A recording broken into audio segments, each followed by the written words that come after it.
Folks, Black Star Network is here. Oh, no punches! I'm real revolutionary right now. Support this man, Black Media. He makes sure that our stories are told. Thank you for being the voice of Black America, Roland. Stay black. I love y'all. All momentum we have now, we have to keep this going. The video looks phenomenal. See, this difference between Black Star Network and Black-owned media and something like CNN. You can't be Black-owned media and be scared. It's time to be smart. Bring your eyeballs home. You dig?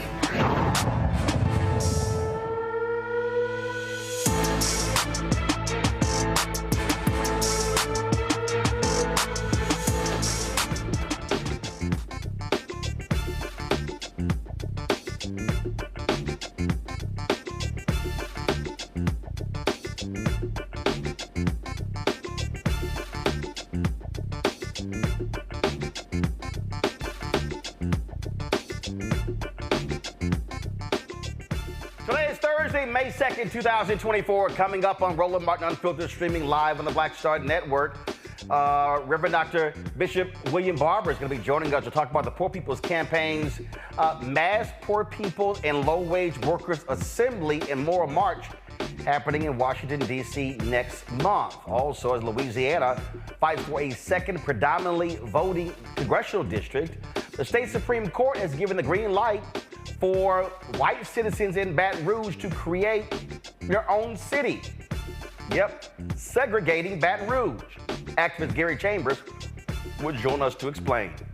Vote hope in Haiti seems to be dwindling as violent gangs initiate new attacks on the capital city while infighting over the Transitional Council's leadership continues. The executive director of the Black Alliance for Just Immigration will join us regarding this issue. Plus, millions of households could have bigger internet bills or no internet service at all if a federal broadband subsidy program that they're enrolled in runs out of money. We'll talk to Baltimore City's director of broadband and digital equity.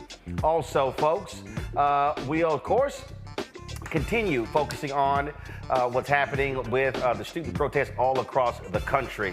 It's time to bring the funk. I'm Roland Martin Unfiltered on the Black Star Network. Let's go. He's got whatever the miss, he's on it. Whatever it is, he's got the scoop, the fact, the find. And when it breaks, he's right on time. And it's rolling. Best believe he's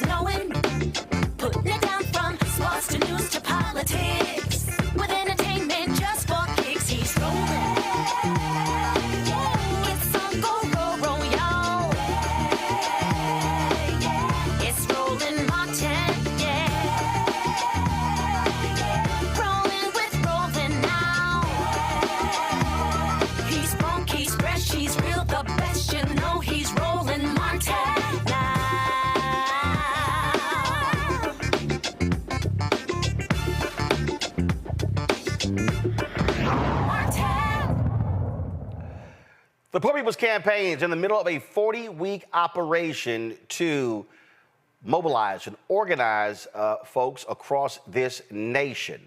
Bishop William Barber says the campaign hopes that 7,000 volunteers will mobilize some 15 million low-income and poor voters nationwide for this year's election. The Mass Poor People's and Low-Wage Workers Assembly and Moral March in Washington, D.C. will take place on Saturday, June 29th. Joining us right now is Reverend Dr. William Barber, who is the president and senior lecturer of repairs of the breach. Reverend Barber, for the last 3 years, you have been trying to get President Joe Biden to meet with you and affected workers.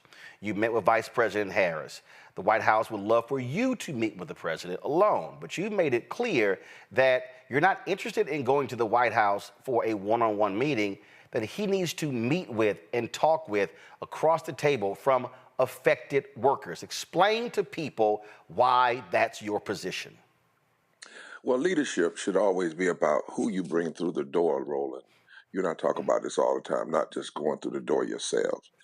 And the other reason is we need to put a face on these poor and low-wage workers, 52 million of them who make less than $15 an hour. There's not a county or city in this country where you can work a minimum wage job and afford a basic two-bedroom apartment. And poor people are dying at a rate of 800 people a day, 295,000 a year. It would take 600 years of funerals going every day of every year for 600 years to go to the number of funerals that will happen because of poverty in just 1 year. The president has an opportunity to bring folk like that to the White House. Many who supported his push for $15 an hour in union, and economists and moral leaders to put this as a front issue in this campaign. And then call on the Senate to vote in committee and then out of committee the bill that Sanders has put forth, $17 in a union, pass it and push it to the House and let Johnson and them do what he does. He says his House speakership is going to be saved by Democrats. Well, let's see if he would support living wages for all people, not just Democrats, but Republicans, independents, black, white, whoever. And then if folk don't do that, you can say this is the difference between us and them. In the next election, give us a majority, this is what we're going to do. If you give other folk a majority, this is what they're not going to do. So we've always been about, Roland, we have to put a face on this issue. And what would be better than to have 5 or 10 poor, low-wage workers from North, East, West, and South, a couple of renowned economists, some moral leaders and union leaders in the room. Let them talk with the president in the Oval Office and then come out and talk about why this issue, living wages and addressing poverty, ought to be at the center of our political discussions. Because the truth is, Roland, last time we had 15 presidential debates and not one of them talked about poverty and low wages that affects 135 million people in this country, 58% of black people and over 30% of whites. In 2020, folks, go to my iPad, Henry, there was, y'all had your presidential forum. Then candidate Biden came there, took questions as well. And the point that you just made, the reason that is so critically important is because the bottom line is these are working people. This is the working poor. These are the people who were on the front lines during COVID. These are the people who got us through COVID, who were at grocery stores, they were picking up the trash, they were working security, all of those jobs. And the problem in this country is that all you often hear is middle class, middle class, middle class, middle class, middle class, middle class, middle class, middle class, and folk are afraid to even say the word poor. And so fine, if you don't want to say poor, fine, say low income. And when you talk about put a face on it, that's literally what Dr. King said in 1968, which is why they had the original Poor People's Campaign said, we need to put a face on poverty so members of Congress can see what poor people look like. That's right. And what they will see is that, yes, disproportionately black people are poor, low wage, but there are 40 million more poor and low wage white people than there are black. What they will see is 1/3 of all poor people live in the South, and 1/3 of all white poor people live in the South, what they will see is that these people come in every race, creed, and color, but they will also see something else, Roland. And this is why when they came to us in 2020, all of the candidates said they were going to put this issue out front. They were going to make sure the debates reflected this. Well, that didn't happen. And then we had one vote on living wages. 8 Democrats and 49 Republicans joined together to block 52 million Americans coming out of poverty, and 43%, Roland, of all black people would have come up out of poverty if one bill had been passed. But here's the thing.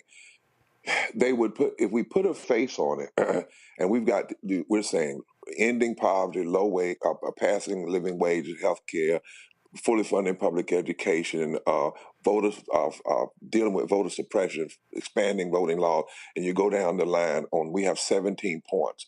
The AFL-CIO has now joined in with us, the SEIU 1199, the entire National Council of Churches. This is a massive group of folk that are trying to say, don't let this election be about innuendos and what color somebody's hair is and where somebody's sitting in a courtroom. Let's not let the last image of people coming to D.C. be an insurrection. Let it be a resurrection, a moral resurrection of people of every race, creed, and color, saying the kind of democracy we want is one that lifts up all people. And if you say that, in battleground states, Roland, 40% of the electorate are poor and low wealth. 40%. In every state where the margin of victory was only 3%, except in Texas where it was 5%, poor people make up 36 to 42% of the electorate.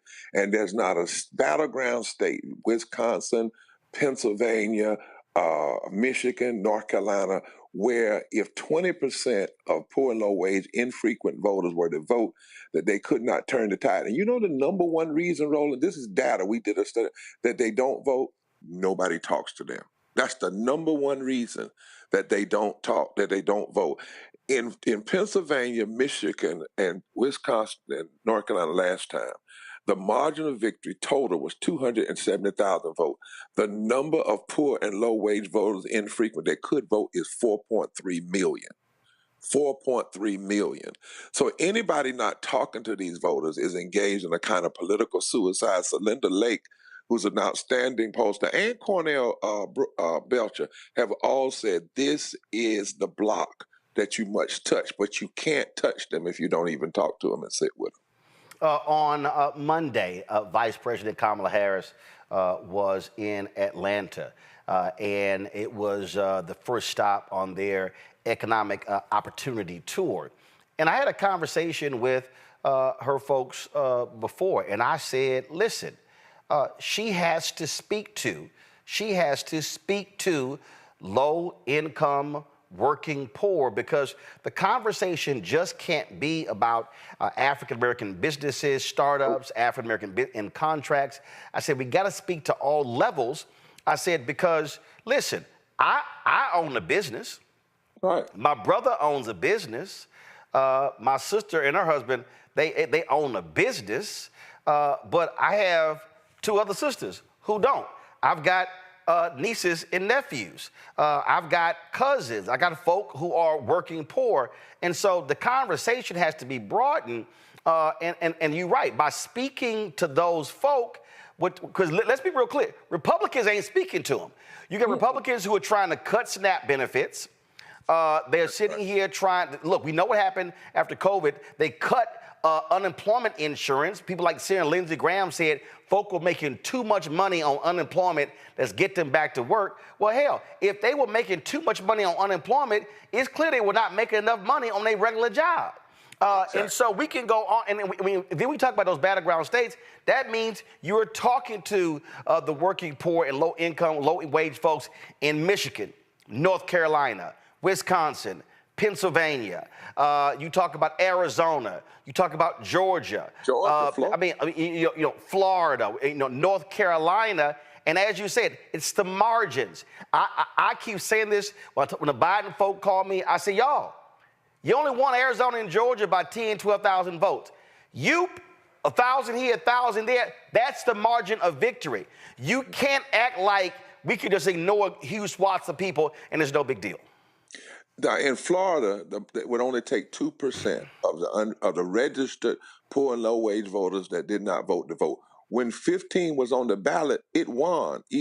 So whenever the economic issues, but if you're talking just black business and contract, listen, if you have a black business that's going to primarily depend on black folk, if they don't have money, they can't support your business anyway.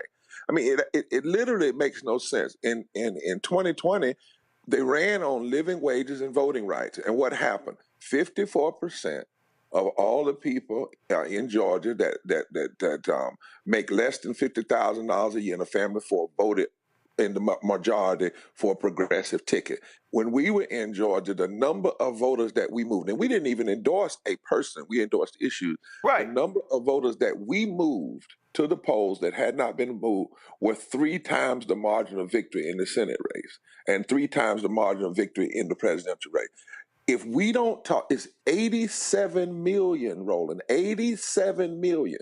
Now, about 57 million voted. So that means there's 30 million poor and low wage voters out there that are infrequent. They have voted, but the number one reason they're not voting now is when people talk about economics, they never even hear themselves mentioned.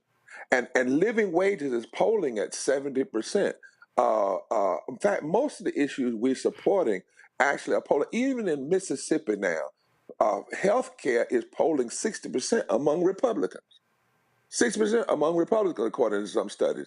And so we should be talking to ourselves, talking to this swath. And then lastly, how can you say you care about people dying if 295,000 people are dying here from reversible, unavoidable, abolishable poverty, and you decide you're not going to address that? When COVID got to 500 people a day dying, we said it was a crisis. Well, 800 people are dying a day from poverty. It should be a crisis. It should be at the top of the ticket as a concern. Questions from my panel. We have Dr. Greg Carr, Department of African American Studies at Howard University. Reese Colbert, host of our own show on Sirius XM Radio. Glad to have both of you here. Reese, you first.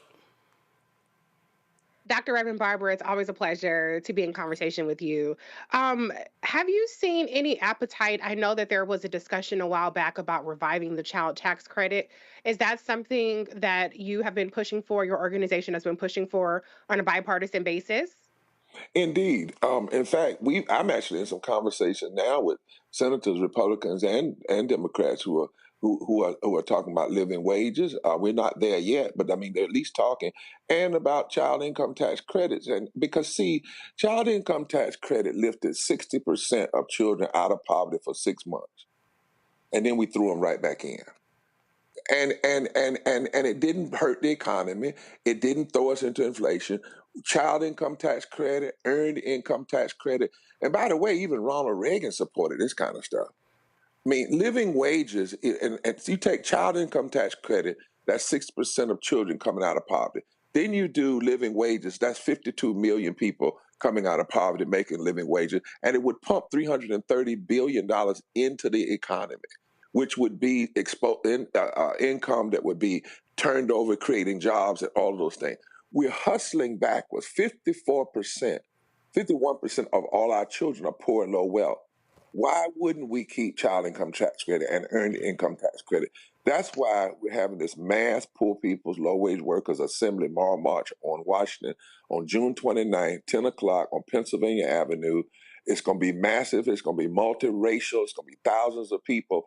But we're not doing it just to have a march. It is to put these issues at the center before both presidential conventions, demand that they be addressed, and say, if you want these votes, speak to these people. And then after the march, we're going to continue our work to touch 15 million poor and low wage voters. And we're saying to them, you have to vote your principles and issues and not just vote for personality, because that's really what on. But you're exactly right, my sister. Child income tax credit, earned income tax credit, social safety nets. You know, there are about 8 pieces of legislation. I said to Roland one day, Roland, if you could pass 8 pieces of legislation and virtually end poverty, don't you think that would be something to do in a democracy like ours? Well, that's where we are now. We can actually abolish almost all poverty with about 8 pieces of legislation that actually wouldn't diminish the country, wouldn't add to the debt. It would actually add to the bottom line and increase the economic vitality of the nation. Greg Carr. Thank you, Roland. And it's always good to hear your voice, Brother Barber. And we'll see you, God willing, in June. See you next month.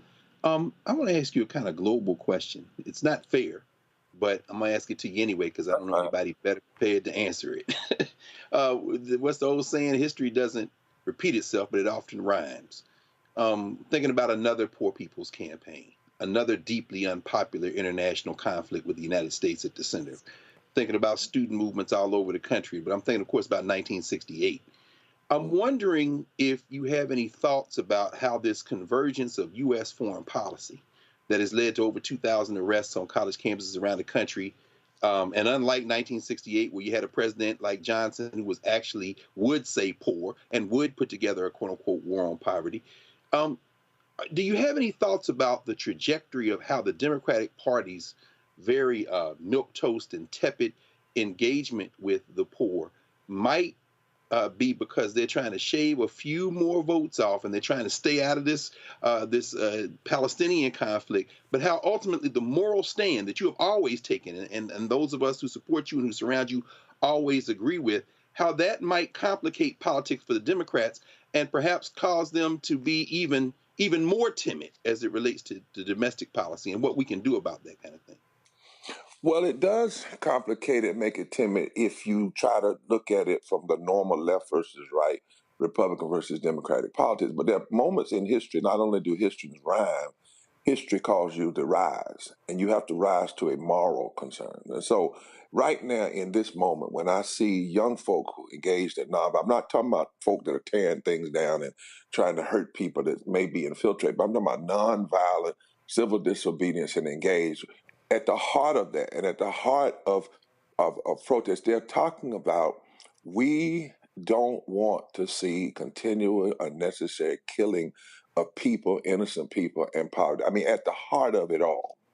Now, what I've been saying to folk is if that's your moral perspective, then you have to be concerned. You have to cry out against what's happened, what Hamas did. You have to cry out what Netanyahu is doing and that history that goes along with it and the massive unnecessary killing of Palestinian people. You have to cry out against what happened in the Congo, over 6 million, Sudan. We have to cry out all this massive death because of poverty in this country. You have to cry out against the continuous violations against Native people in this country, and you have to have a moral framing that says at the end of the day, we are against death by policy, death by war, death by genocide, death by murder. And if that's the cry, then no politician should shy away from it. In fact, what we should do is stand up forthright. So on June 27th, when we marched on state capitals, we were focused on state issues, but when we marched on the 29th, one of the issues we're marching on is we're saying because we care about the death of poor people right here in America, we cannot ignore the death of poor people and around the world. So we're calling for an end, a ceasefire, return of the hostages, humanitarian assistance, and a path toward peace. You have to be able to stand up and say that. And what we're saying is what the UN originally said it was about, and others in 1948. There has to be in this moment a moral moment. That's why when I tell folk, Brother Carr, I said, when I was met with the vice president, I said, the president in this moment needs to gather some bishops and religious Christian justice leaders, Muslim and Jewish, in that Oval Office and have a deep moral conversation with all three. Because if you can't bring people together here, how are you going to bring them together ever? And need to call for an immediate ceasefire. And when the ceasefire happens, and we need to demand it, we don't need to fund what's going to create more war, create more destruction, and then immediately put a delegation together of clergy to go there and visit with people in Gaza and Palestine who have lost innocent people, people in Israel who have lost innocent children and women, because somehow the blood of the death of the innocent and the pain of that has the potential to unite us and help us get to another conversation, which is the hope for peace and the end of destruction and violence and hate. But you cannot walk away from moments, Brother Carter. There are moments, as you said, not only does history rhyme, but history demands that we rise. And we rise to the moment we're in. Folks, June 29th in Washington, D.C., the Moral March will be taking place in the nation's capital. We were there last year, broadcasting live. We will be there again this year. Again, the Mass Poor People and Low-Wage Workers Assembly and Moral March in Washington, D.C. But let me be perfectly clear. This is not a call for folks only to come to D.C. No, and to the polls. And there you go. Because the thing is, y'all are going to be assembling all across the country on that day, not just in D.C. Exactly. Exactly. And Roland, you and I have to, here's the formula, and I don't mind telling folks, 7,000 times 35 times 45 times 9. If you organize 200 people in 35 states, that's 7,000 people. If 7,000 people will use the technology we have today and touch 45 people a day, 6 days a week, for 9 weeks, you touch over 15 million people. That's what we're putting together, our strategy. And that's and so for folk to understand, this is not a day where you're going to see big names come up, give speeches, and then step off the podium. No, you're going to hear affected workers. It is about organizing, mobilizing. Y'all hear me talk about this all the time. And so just so y'all know, these are conversations Reverend Barber and I have all the time off air, because both of us don't believe in meaningless get-togethers that serve no purpose other than folk just getting together and having a picnic on a Sunday day. It is about mobilizing and organizing for a very specific purpose, and that's what June 29th is all about. Put the graphic back up. Folks, please do us a favor. We want you to text MORAL to 38542 and share this with your friends and family. Text MORAL to 38542. Share it on your social media. We have the ability really to really challenge folks, to educate folks, to speak to them and their needs. But we cannot get any of these bills passed if folk simply sit on the couch.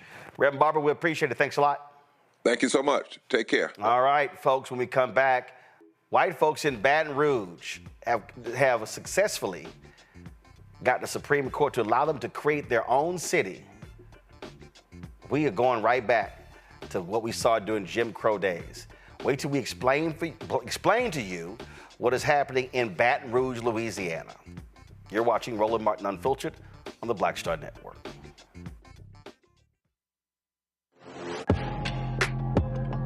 A lot of y'all have been asking me about the pocket squares that we have available on our website. You see me rocking the Shibori pocket square right here. It's all about looking different. And look, summertime is coming up. Y'all know, I keep trying to tell fellas, change your look, please. You can't wear athletic shoes every damn wear. So if you're putting on linen suits, if you're putting on some summer suits, have a whole different look. The reason I like this particular pocket square, the Shibori, is because it's sort of like a flower and looks pretty cool here versus the traditional boring silk pocket squares. But also I like being a little different as well. So this is why we have these custom-made feather pocket squares on the website as well. My sister actually designed these after a few years ago. I was in this battle with Steve Harvey at Essence, and I saw this at a St. Jude fundraiser. I saw this feather pocket square, and I said, well, I got some ideas. So I hit her, and she sent me about 30 different ones. And so this completely changes your look. Now, some of you men out there, I had some dudes say, oh, man, I can't wear that. Well, if you ain't got swagger, that's not my problem. But if you're looking for something different to spruce up your look, fellas, ladies, if y'all looking to get your man a good gift, I've run into brothers all across the country with the feather pocket squares saying, see, check mine out. And so it's always good to see them. And so this is what you do. Go to RolandSMartin.com/pocket squares. You can order Shibori pocket squares or the custom-made pocket squares. Now, for the Shiboris, we're out of a lot of the different colors, and I think we're down to about 200 or 300. So you want to get your order in as soon as you can, because here's what happened. I got these several years ago, and the Japanese company signed a deal with another company, and I bought them before they signed that deal, and so I can't get access to any more from the company in Japan that makes them. And so get yours now. So come summertime, when I see y'all at Essence, y'all could be looking fly with the Shibori pocket square or the custom-made pocket square. Again, RolandSMartin.com/pocket squares. Go there now.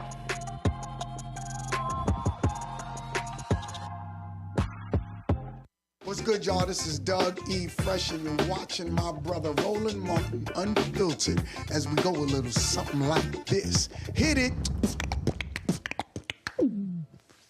It's real.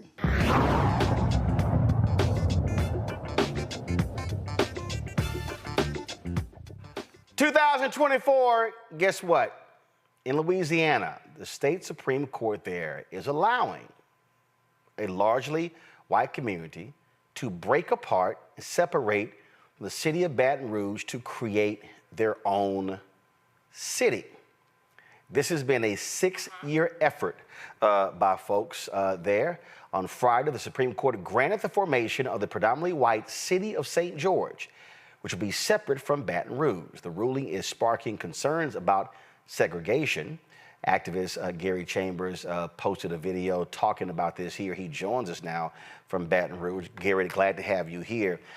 You made clear, Gary, that this was a very organized effort by a handful of people with a lot of money to achieve the creation of their own city. Walk folks through how this happened.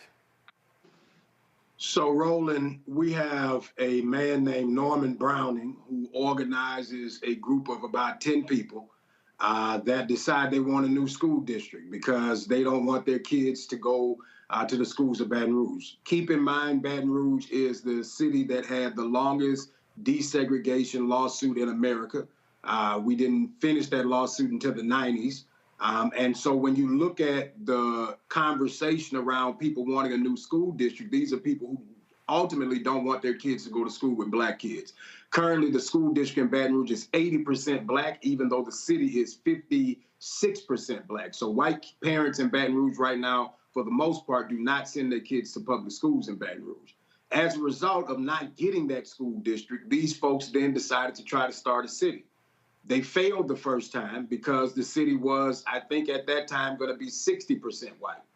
They went back, cut out black neighborhoods, cut out black apartment complexes, made the municipality smaller, put it back on the ballot, and got it passed by a vote of 17,000 people.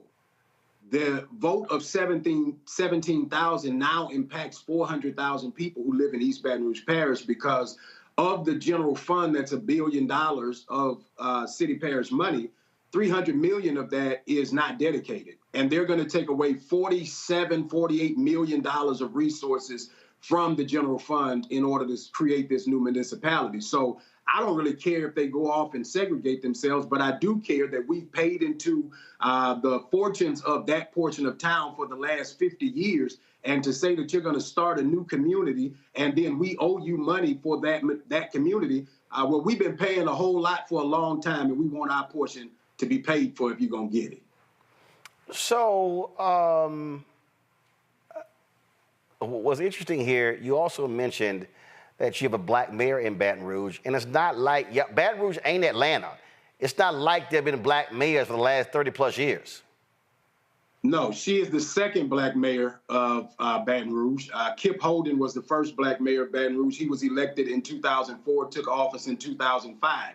So when you put that into perspective, black folks have only been in leadership in this city for under 20 years, okay? So to tell us that the woes or the condition of this city are all the fault of the black leadership. And let's be clear, Roland, the council is majority white, majority conservative in Baton Rouge. It's a 12-member council. 7 white conservatives serve on the Metro Council here in Baton Rouge, and they approve or disapprove of all of the plans of the mayor. And so when we talk about the progress of a community, we have to talk about the inequities and the tale of two cities that have existed for long before Sharon Weston Broome was the mayor of Baton Rouge.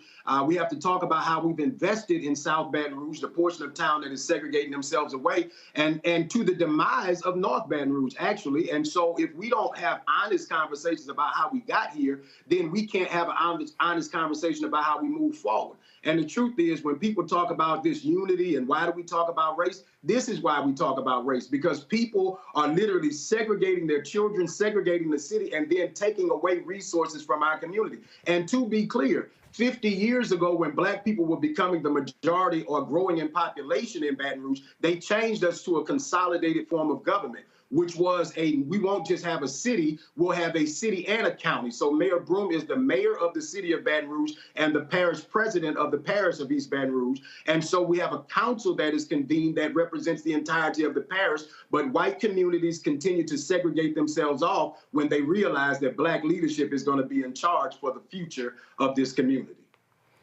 I saw there was a state representative who's looking to have this Supreme Court decision reheard or try to have them do it again?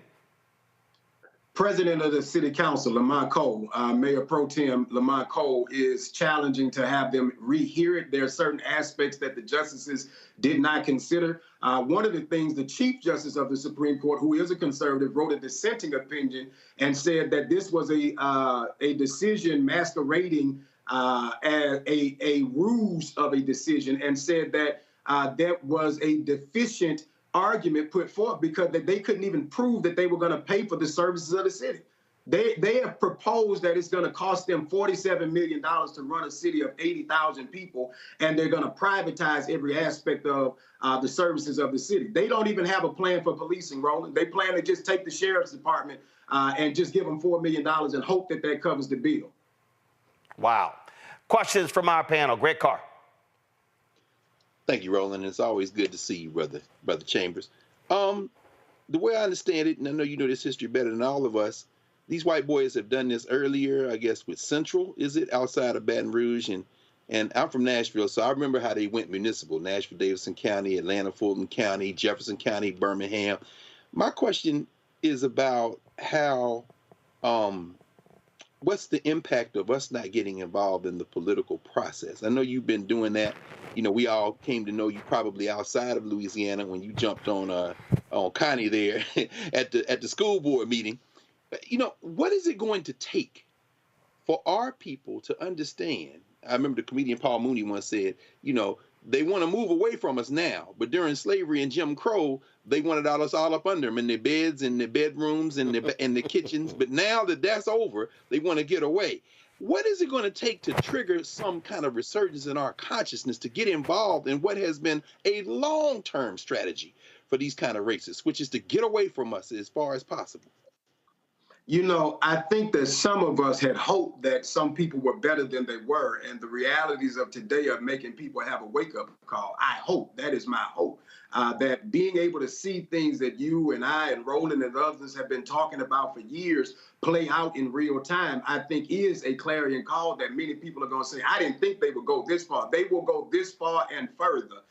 They want to take as many rights from you as possible. Just today, there was a conversation about a bill in the state legislature in Louisiana that will make it a crime to have an abortion pill. That if you have an abortion pill, they're going to make it a controlled substance in the state of Louisiana. That if you have a person is found with pills that induce an abortion, that you would be considered to have a controlled substance in the state of Louisiana. These people will go to the pits of hell to strip your rights away from you in every aspect, whether you are a man, if you're a black man, black woman, or if you're a woman in general, they will go to the pits of hell to strip your rights away from you. Yes, sir. Thank you. Reese. Mr. Chambers, it's always good to see you out here on the front lines. My question, to your point about the composition of the leadership in Baton Rouge, Can you explain how this new segregated city, does this just siphon off resources from a black city while still keeping white overseers in place in Baton Rouge, or will this actually empower more black residents to take back more power in the city and possibly change the composition of the way the leadership is structured right now? So because we have a consolidated form of government and a gerrymandered map, we currently don't have the potential for black leadership to be able to run the entirety of the community. The gerrymandered map is the problem right now. There's conversation to challenge that even in the courts to make sure that the city council gets a fair map in Louisiana, because every map that's been drawn in the state has been ruled unconstitutional, in my opinion. If you rule the congressional maps and the legislative maps to be unconstitutional, then you got to know that the city council maps in the blackest cities are unconstitutional as well. And so when you look at that, that's the challenge for us, that we have built these communities for the last 50 years with the tax dollars of black folks that in the northern portion of the parish, seeing divestment in our communities. And now these people want to take their toys and go home. There's a new exit off the interstate that Mayor Sharon Weston Broome approved for the people that live in this portion of town. But you say that she hadn't done anything for your side of town. Folks in North Baton Rouge would challenge and say that we want more done in North Baton Rouge. And so we have seen the rise of that side of town by the expenses of all of us. And so what we are saying now is you can't then get resources from us and bleed us dry and then go and prosper with all that we built. And so we've got to have a position of protecting what is for the citizens of Baton Rouge. If they want to start their own city, start it from scratch. Y'all so damn bad. Well, I know that's right. So it looked, the shenanigans continue. Monday, Baton Rouge Mayor Sharon Weston will be joining us on the show. Gary, keep up the battle, keep fighting, and we'll keep elevating it and keeping an eye on it, because I keep telling folk, if you don't have black-owned media, it's a lot of stuff that will get done, and nobody will ever know about it until it's too late.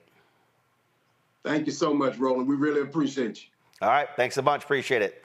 All right, folks, going to a break. When we come back, lots more to talk about, including a broadband bill that needs to get passed. Otherwise, folks may be losing access very soon. So we'll be chatting about that coming up on Roland Martin Unfiltered. Also, folks, support us in what we do. Our goal is to get 20,000 of our fans contributing on average $50 each. That's $4.19 a month, 13 cents a day. Join our Bring the Funk fan club. I went to the mailbox today, and I appreciate all of y'all. So just understand, I know I love my people who don't believe in technology. They like, look, we gonna still support the show. Now I gotta sit here and open every envelope and do what we gotta do. So a bunch of y'all, so this is the mail over the last 2 weeks. These are money orders and checks right here, so I appreciate it.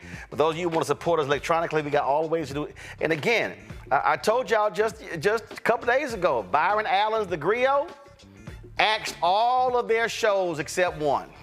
All of them. So Mark Lamont Hill's Daily Show, gone. Ebony Williams' Daily Show, gone. I think Natasha Alford had a show, gone. The only show they kept was Torre's, entertainment show. That's the only one they kept. So ain't nobody else doing what we do. Nobody, y'all. So if you want daily news, you got to depend upon mainstream media, white digital outlets that barely employ any of us. And so what we're doing here, this is black owned. This is black operated. This is us speaking truth to power and covering the stuff that matters to us. And so your support is critical. And I'm telling y'all, I'm meeting with all these agencies. We've had some great meetings with Publicis. I'm waiting to see if we get any advertising money from it. We've been meeting with Group M, trying to meet with their chief investment officers so we can show them what we can do. We've been sitting here talking to OMD. We need to meet with their chief investment officer team, waiting to hear back from him. Havas, we ain't even heard from Havas. We emailed them 3 months ago. We haven't heard from them. Magna, IPG, we're talking to them as well. And so, y'all, these are the people that control the nearly $400 billion in advertising every single year. And black-owned media is getting 1% or less of that money. And we started the Black-Owned Media Collective in 2021. And there's some other black folks who got some money. They did. They're out there fighting. But I kept telling them we should move as a collective, because guess what's going to happen? If they isolate us, they're going to start pulling back. And you know what happened in the end of 2023? The money starts softening. I've heard from other black-owned media outlets, major black-owned media companies, of the softening of the market. You know why? Because all those George Floyd commitments, they were like, all right, yeah, we good. So here we are this month, 4 years after his death, and these companies, and I warned everybody this was going to happen. I warned them. And so we're trying to build something here. We're trying to build multiple shows. We're trying to have more hours of news, but you cannot do it, y'all, without money. You can't do it without resources. I don't care what you say. Y'all can holler, pull yourself up by your bootstraps. Y'all can holler all that stuff you want to. But a lot of y'all who say that, y'all ain't paid no bills. You ain't made no payroll payments. None of that sort of stuff. So this is what it takes. And I'm telling you, what we have right now, we don't have other places. You're not talking about Ebony and Jet back in the day, because Ebony and Jet, they are, frankly, a shadow of what they used to be. So your check and money order to P.O. Box 57196, Washington, D.C., 20037-0196. Cash App, $RM Unfiltered. PayPal, Martin Unfiltered.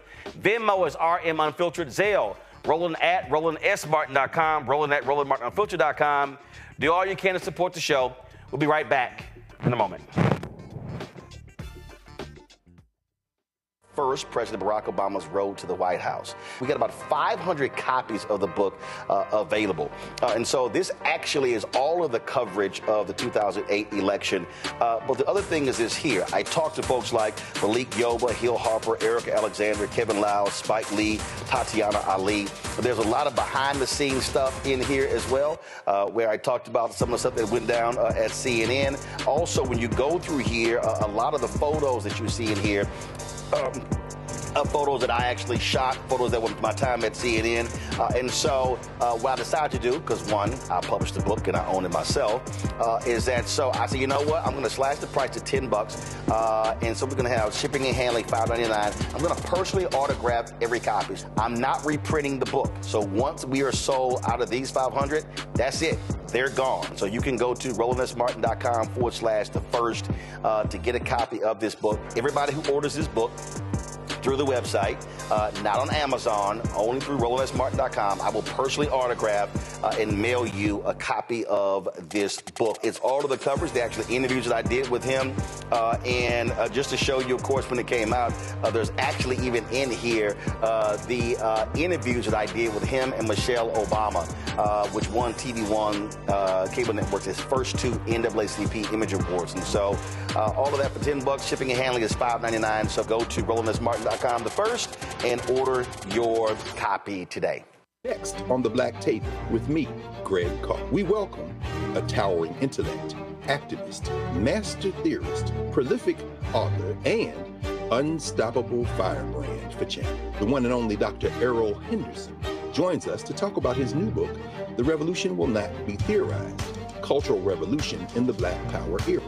And this is what's going on in so much of academia and in some movement circles is an anti-Black nationalism. It's an hour of power that you don't want to miss. That's right here on the Black Table on the Black Star Network. Hatred on the streets, a horrific scene, a white nationalist rally that descended into deadly violence. White people are losing their damn minds. An angry pro-Trump mob storms the U.S. Capitol. We're about to see the rise of what I call white minority resistance.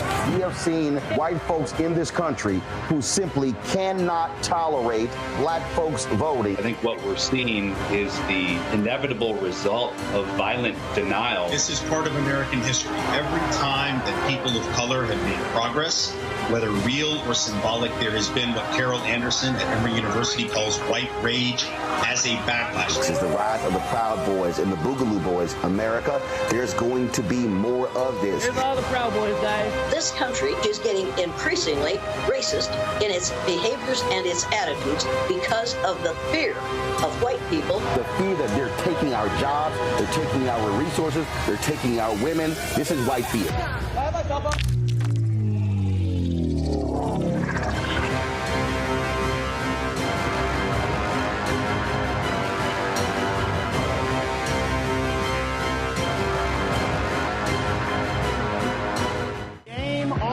State of the Union 2024, huge night for President Joe Biden. This was a CVS receipts type of night.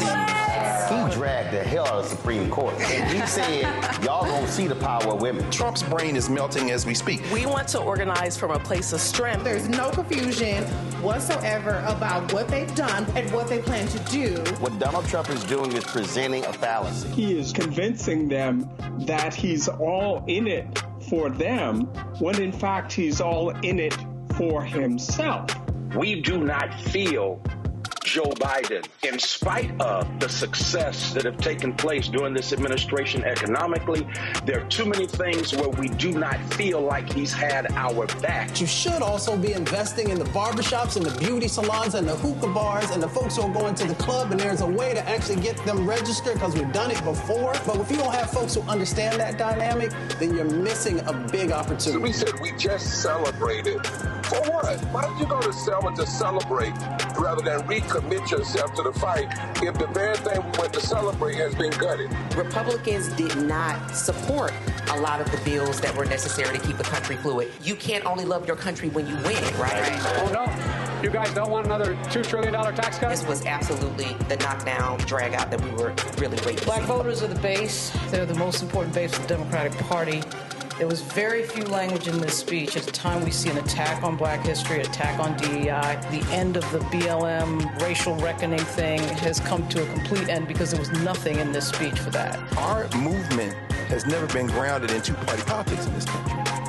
All of our movements ultimately get co-opted by a state that is anti-black. They called the old because they knew the way, and they called the young because they were strong. And I believe there is a good combination of that. But we can have ideas and we can have visions and dreams, but we have to have our young people also working beside us because they are strong and they will run that race and they will run it to the end. Activists, organizers, and young people have been pushing this administration to be on the right side of history and to do something about the issues that they care about. While the Ukraine and Palestine are critical issues, they are not the only global issues. Not a single black person who should ever let it come out their mouth that I'm tired.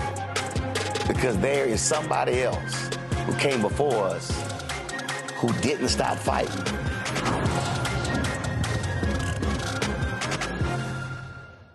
Now streaming on the Black Star Network.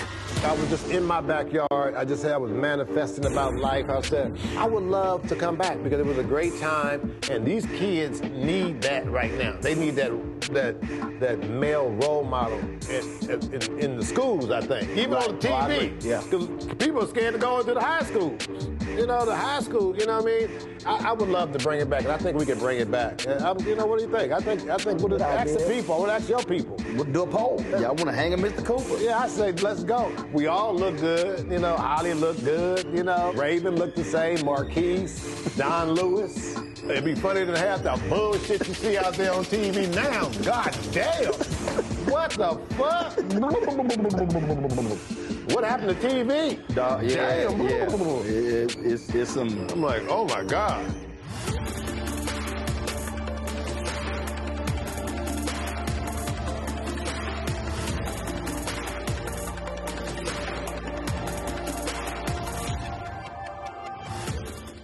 Hello, I'm Jamia Pugh. I am from Coatesville, Pennsylvania, just an hour right outside of Philadelphia. My name is Jasmine Pugh. I'm also from Coatesville, Pennsylvania. You are watching Roland Martin Unfiltered. Stay right here.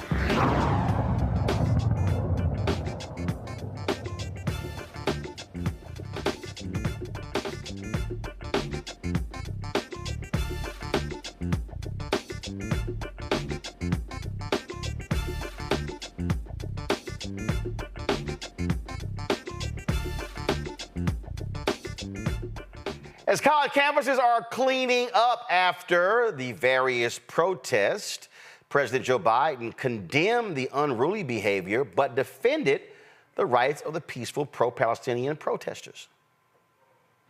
We've all seen the images, and they put to the test two fundamental American principles. Excuse me.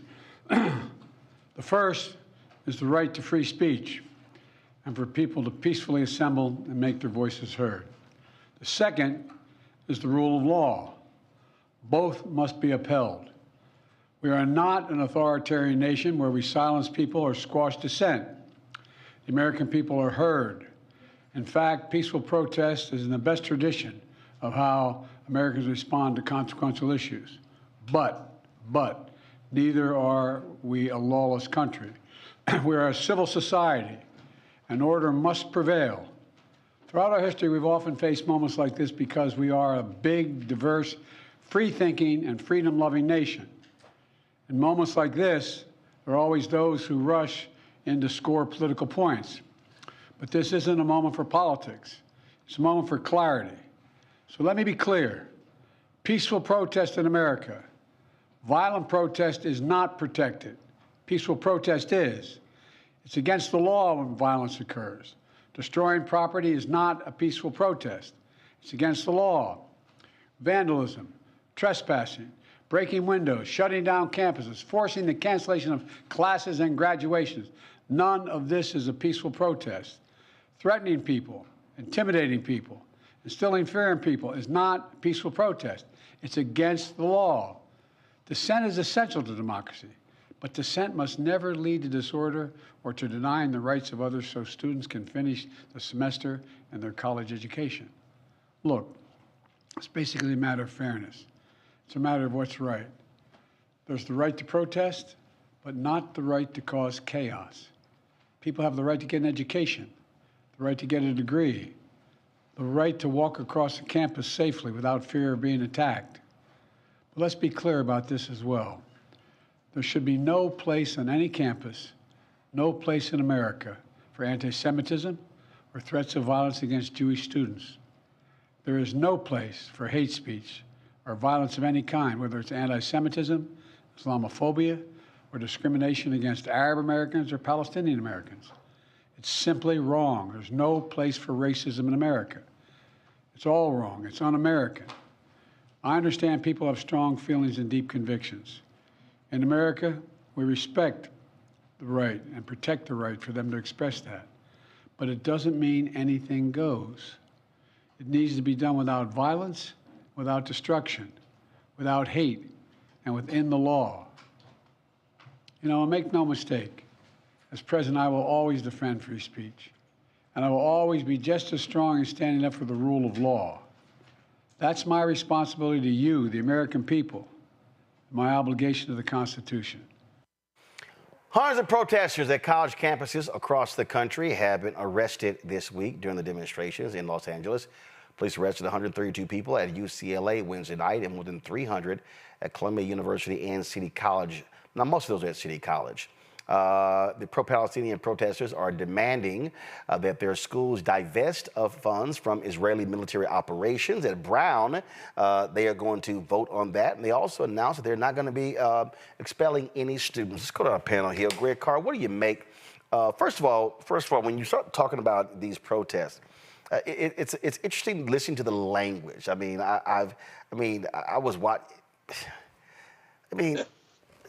I look at some of these shows and I'm going, are y'all serious? I mean, you have folk who are suggesting that any protest is anti-Semitic. Then you got folks who are trying to compare these protests to January 6th. Idiotic. And then there's this notion that we can't, like you take it even with Columbia. Well, guess what? They were infiltrated, and some of the people who out there protesting weren't even students. I think those details are kind of important. Then you got the NYPD just create lies, okay, shoveling lies out. Then when it gets fact-checked, it's like, oh my goodness. And then I'm gonna pull up in a second as this one dude who just tore apart CNN's Dana Bash for giving a commentary saying, oh, what we're seeing is hearkening back to the 30s in Europe. What the hell are you talking about? Roland, you're right. Of course. Dana Bash, Abby Phillips, they're embarrassing themselves, but I'm sure some of that is coming from the top down. The cops on Morning Joe with a bite lock saying that this is the type of thing that they're using to infiltrate the hall at Columbia. But quite frankly, what we're seeing is, first of all, we know the protests aren't over. The Daily Pennsylvania, and shout out to student journalists. The student journalists on WCKR, which is the Columbia University radio station, who've been reporting. The young people writing for the Daily Pennsylvanian, I've been reading that. They reported today that the University of Pennsylvania, of course, invited the Philadelphia police onto campus. And the Philadelphia police said, yeah, we're assessing this, and it doesn't look like this rises to the level of something we need to intervene on. So they did not come in. Shout out to Eric Adams, the punkish mayor of New York City, who is making sure he will not have a second term by rah-rahing, letting loose these police onto the campus of Columbia. But ultimately, and this is why I asked Reverend Barber what I asked him.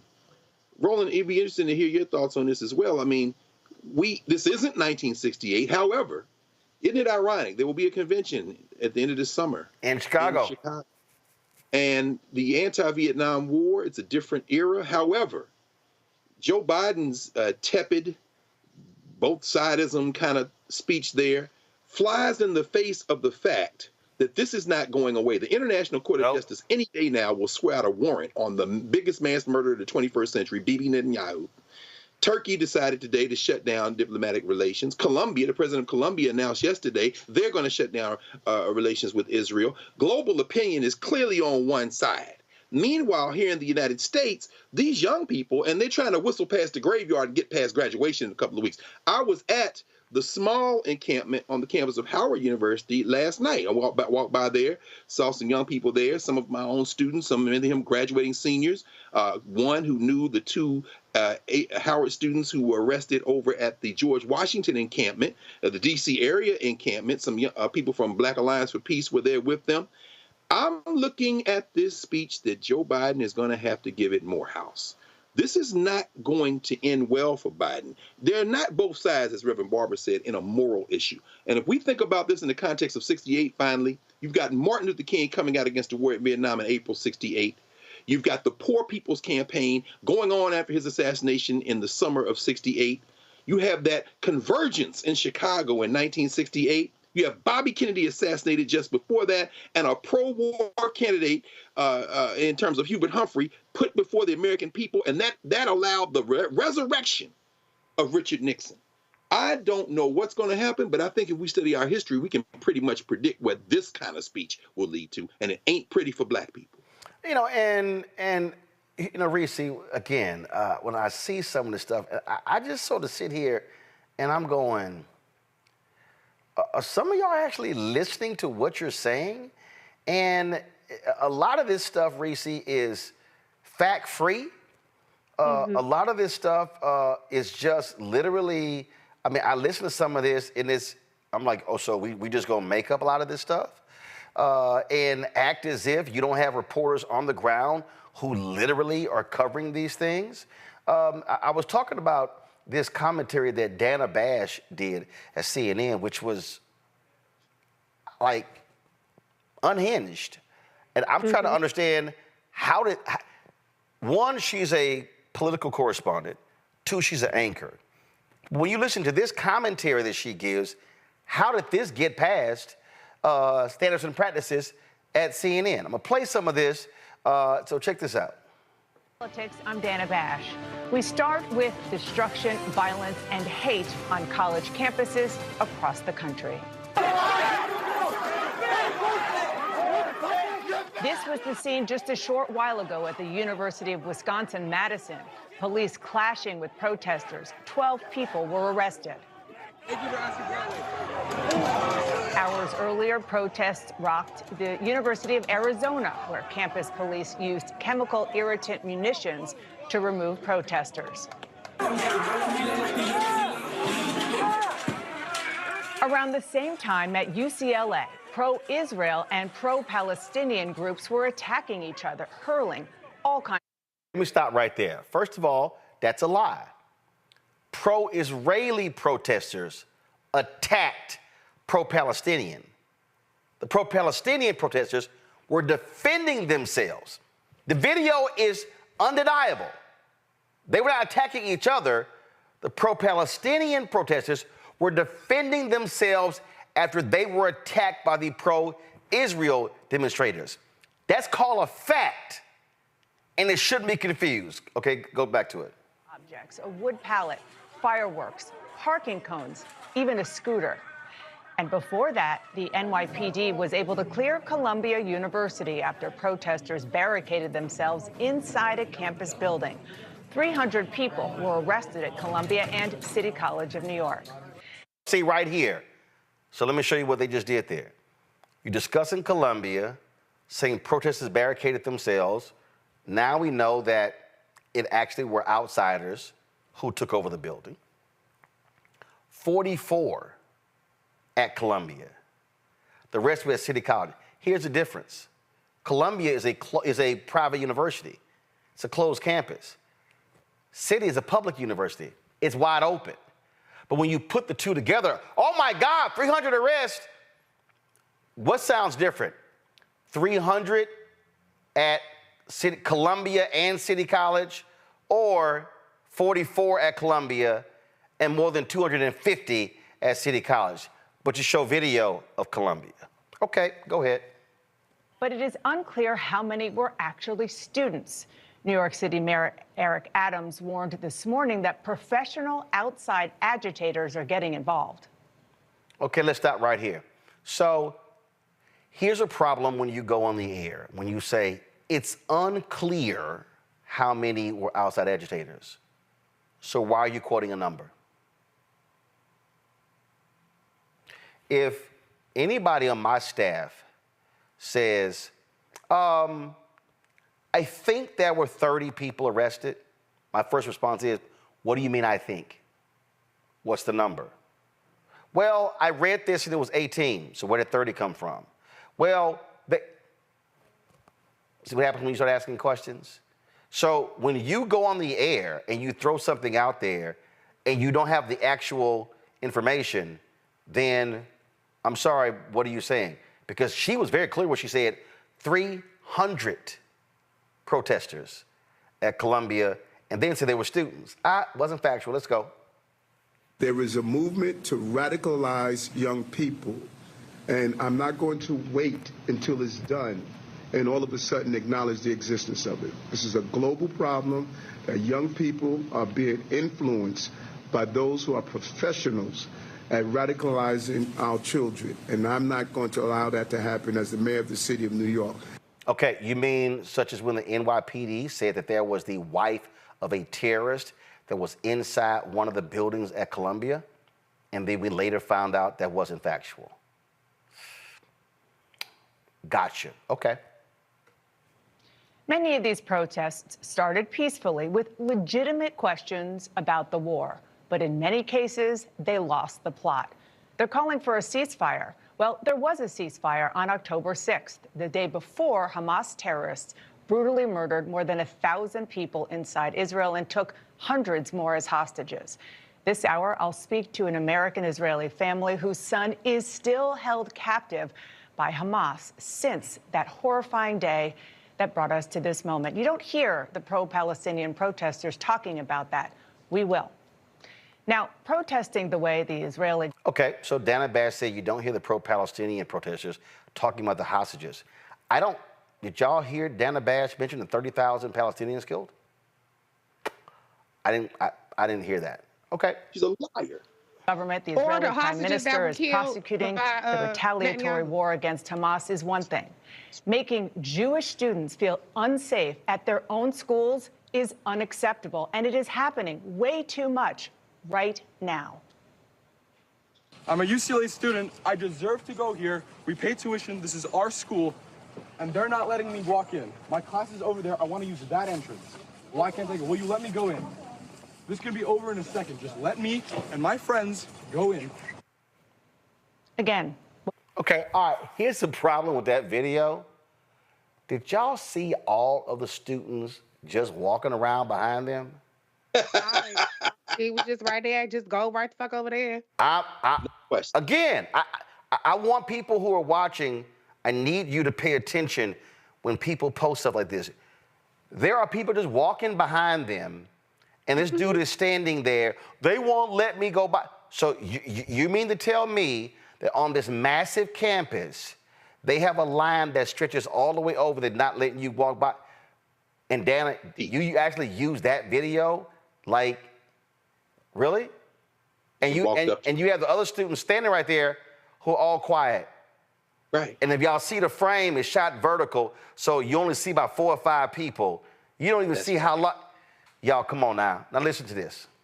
You just saw is 2024 in Los Angeles, harkening back to the 1930s in Europe, and I do not say that lightly. Okay, I'm sorry. She just said that what you saw in Los Angeles harkened back to the 1930s in Europe. Okay, let me go back. What happened in Los Angeles? She showed one dude who claims that he couldn't go to his class, but other students were milling on. And then, okay, as I said, the pro-Israeli protesters attacked the Palestinian protesters. So how are you hearkening back to the 1930s?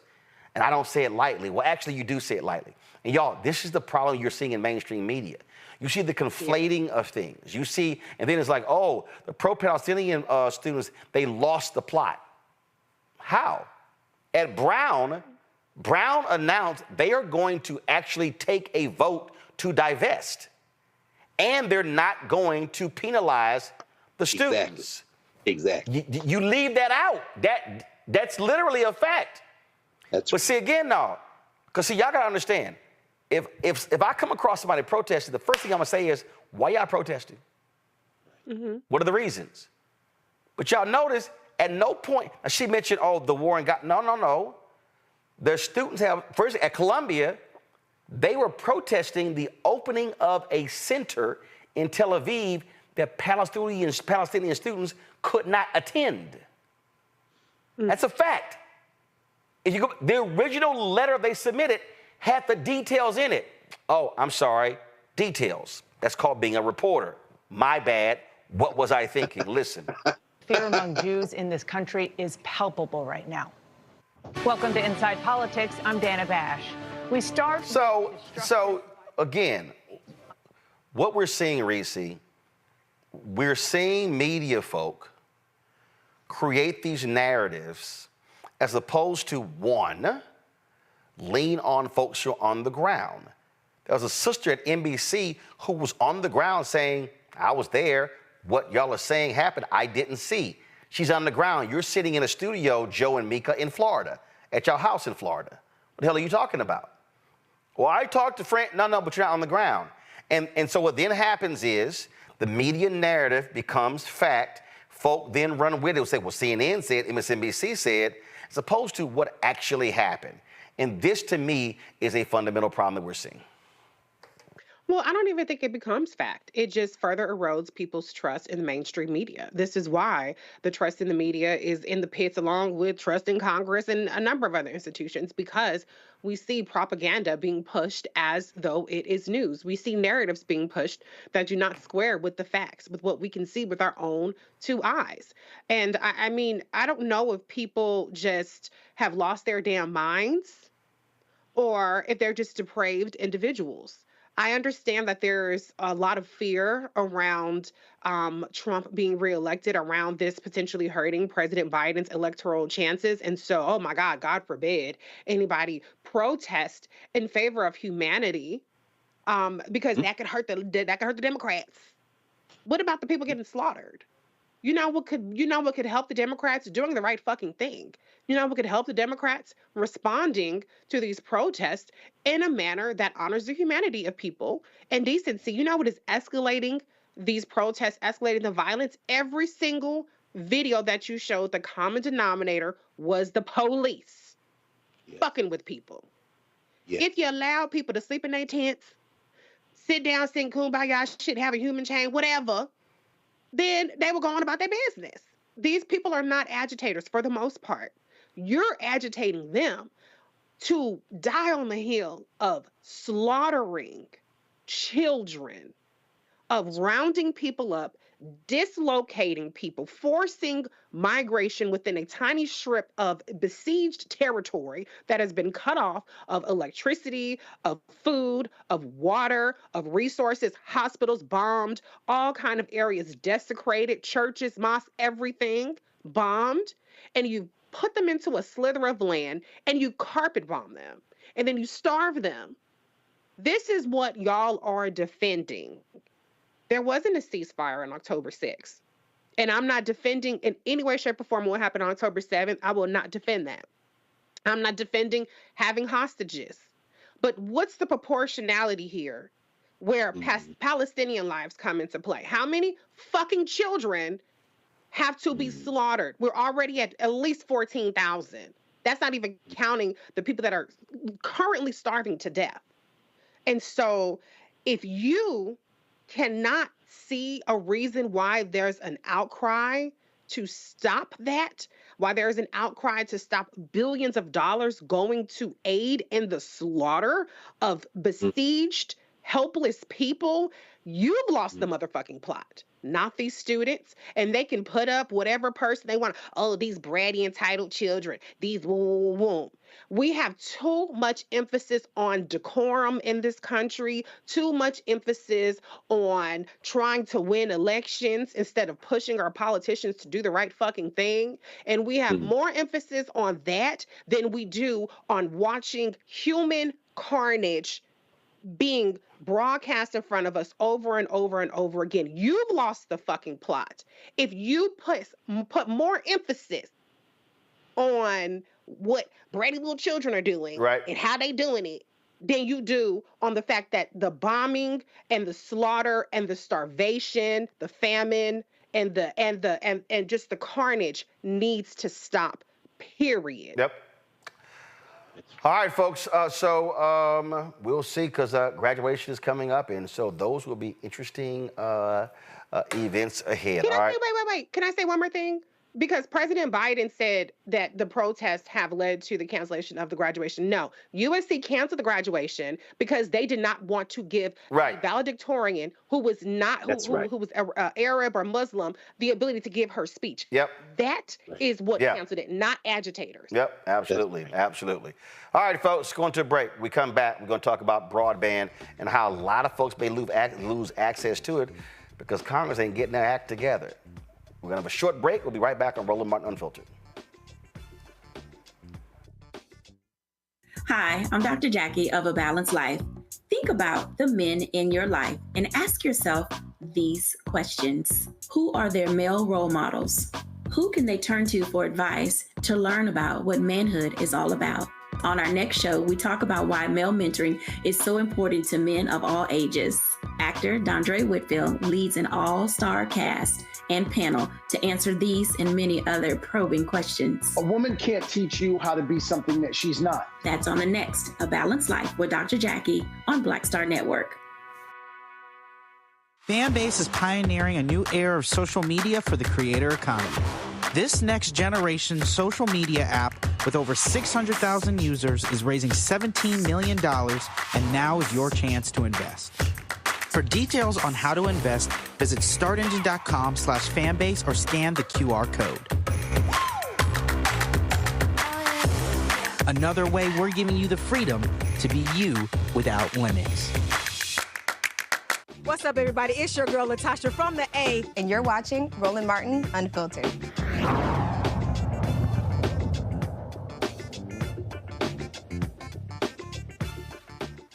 $23 million families will see an increase in their internet bills this month because the federal broadband subsidy program they're enrolled in is almost out of money. There's been a last-ditch effort to extend the Affordable Connectivity Program, which Congress created. It's a subsidy to bring internet access to every household.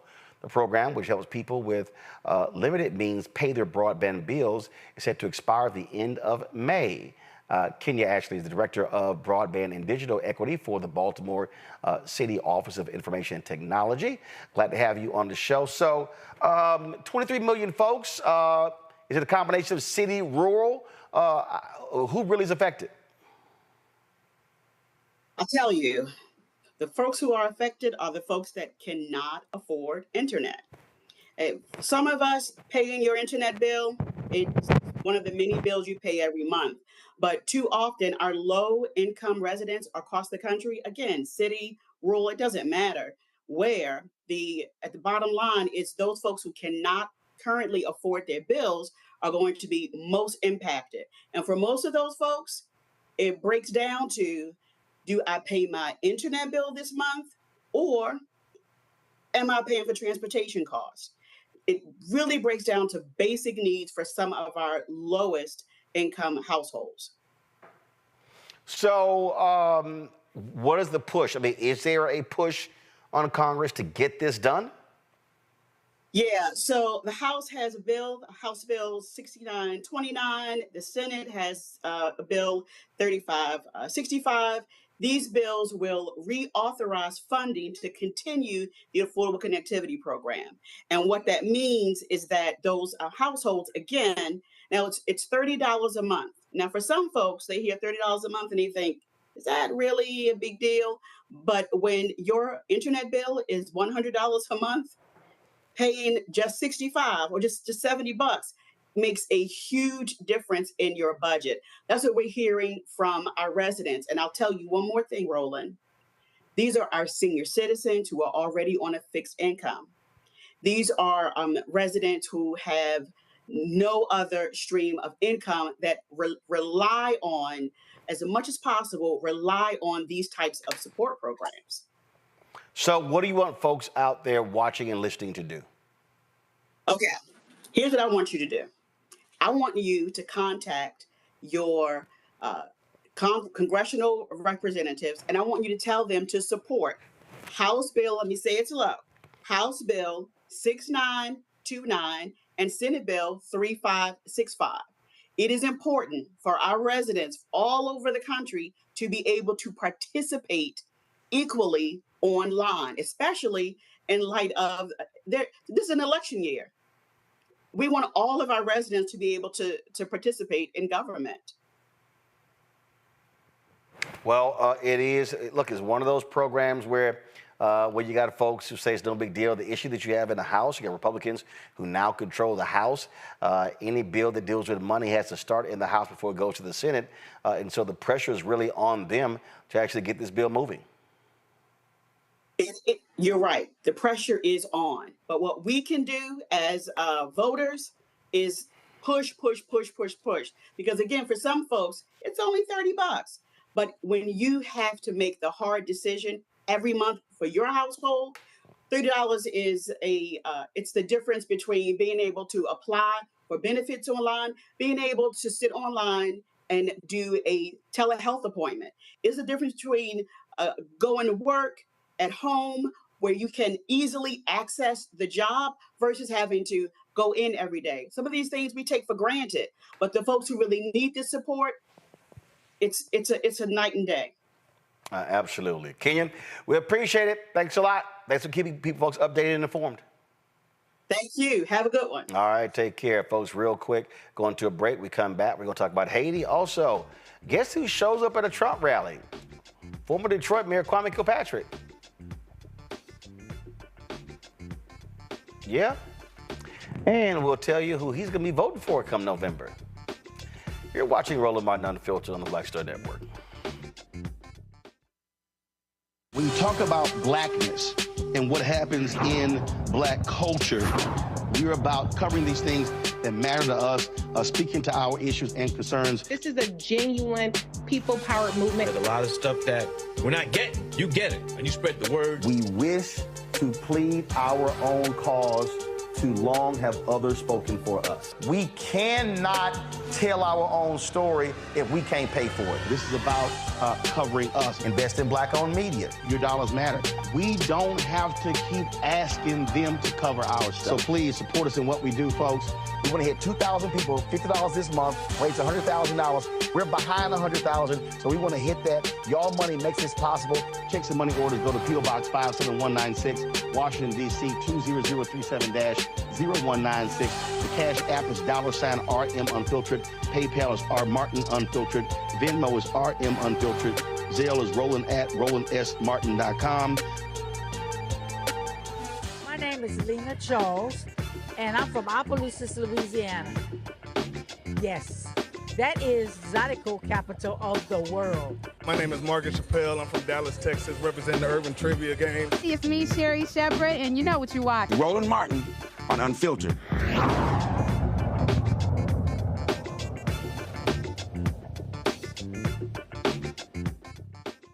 Well, Donald Trump had a rally in Michigan on Wednesday, and guess who showed up? Go to my iPad, Henry. That's right, former Detroit Mayor Kwame Kilpatrick. Of course, Kilpatrick was pardoned or had his sentence pardoned, commuted by Donald Trump. And it was 16 years before Kilpatrick was supposed to be released from federal prison after being convicted of corruption. He sat near the stage. He was asked by reporters who was going to vote for in November. He said, quote, "I'm not going to answer that." But then as he was walking away, he said he won't be voting for incumbent Democratic President Joe Biden this fall. What do you think, Greg? Well, you know, I also think that was the same article where he's talking about he and his wife talking about maybe moving back to Detroit. Y'all know who not to vote for. Didn't Biden, Lord have mercy, didn't Trump pardon him? Yeah. Trump commuted his sentence. This is the crass politics of personal interest. What Reverend Barber said at the beginning of the show about, you know, the morality and the time to rise. And Reese, thank you for very cleanly explaining the bright moral line in the sand around this question of killing in the so-called Middle East. Clearly, our brother, formerly known as the hip-hop mayor, perhaps would maybe have more of an investment in the Drake versus Kendrick war than real life. He seems to have lost his moral compass, if he ever had one at all. And so I guess it's really not surprising when you put your personal interest or what you perceive to be your personal interest over politics. And I hope the voters of Detroit will remember that when he tries to sneak back in the city and run for something. Yeah, I would love to have Kwame Kilpatrick come to the Alpha Convention and explain that one. How about that? Yes, sir. Yes, sir. Yes, sir. Reese, your thoughts? I mean, he has one vote. So, hell, at least he ain't bought off as cheap as other people. 16 years of life back, of freedom. I ain't entirely mad at him. I'm glad that he's just being a little bit more transparent about it as opposed to trying to, he did say he's voted for Trump, so that's not entirely transparent, but at least people know where he stands because we have a lot of people that throw a rock and hide their hand and try to be like, I ain't gonna name names, we know them, who try to say, I'm not saying I support Trump, I'm not saying I support won't. So you know where he stands. He was bought off. I think it's a reasonable price. Listen, I'll vote for Trump too. Shit, if I was let out of jail 16 years earlier, I probably wouldn't have blast. But I ain't really mad at him. Is it a selfish interest? Yes, but we all have one vote. So I'm just being pragmatic here. But now you know where Kwame Kilpatrick stands. Don't follow his ass unless you need to get out of jail 16 years earlier. Greg, you made the point about crass politics. So when Trump, he pardoned Lil Wayne, Kodak Black. He pardoned one of the co-founders of Death Row, which Snoop Dogg was very interested in getting. And we know exactly what that was all about. And I'm sitting here, looking at a lot of these people like, yeah, see, that's right. Trump ride for black folks. And I'm sitting there going, oh, so y'all are going to ignore all the rest of that stuff? You'll know everything else? I love how folk just, and then again, when you start talking about facts, in fact, let me see, which phone do I have it on? So the Trump folk, Greg, have been running, let me do this here. Let me put it on this iPad. I got it on one phone. So the Trump folk have been running a radio ad on Detroit radio stations.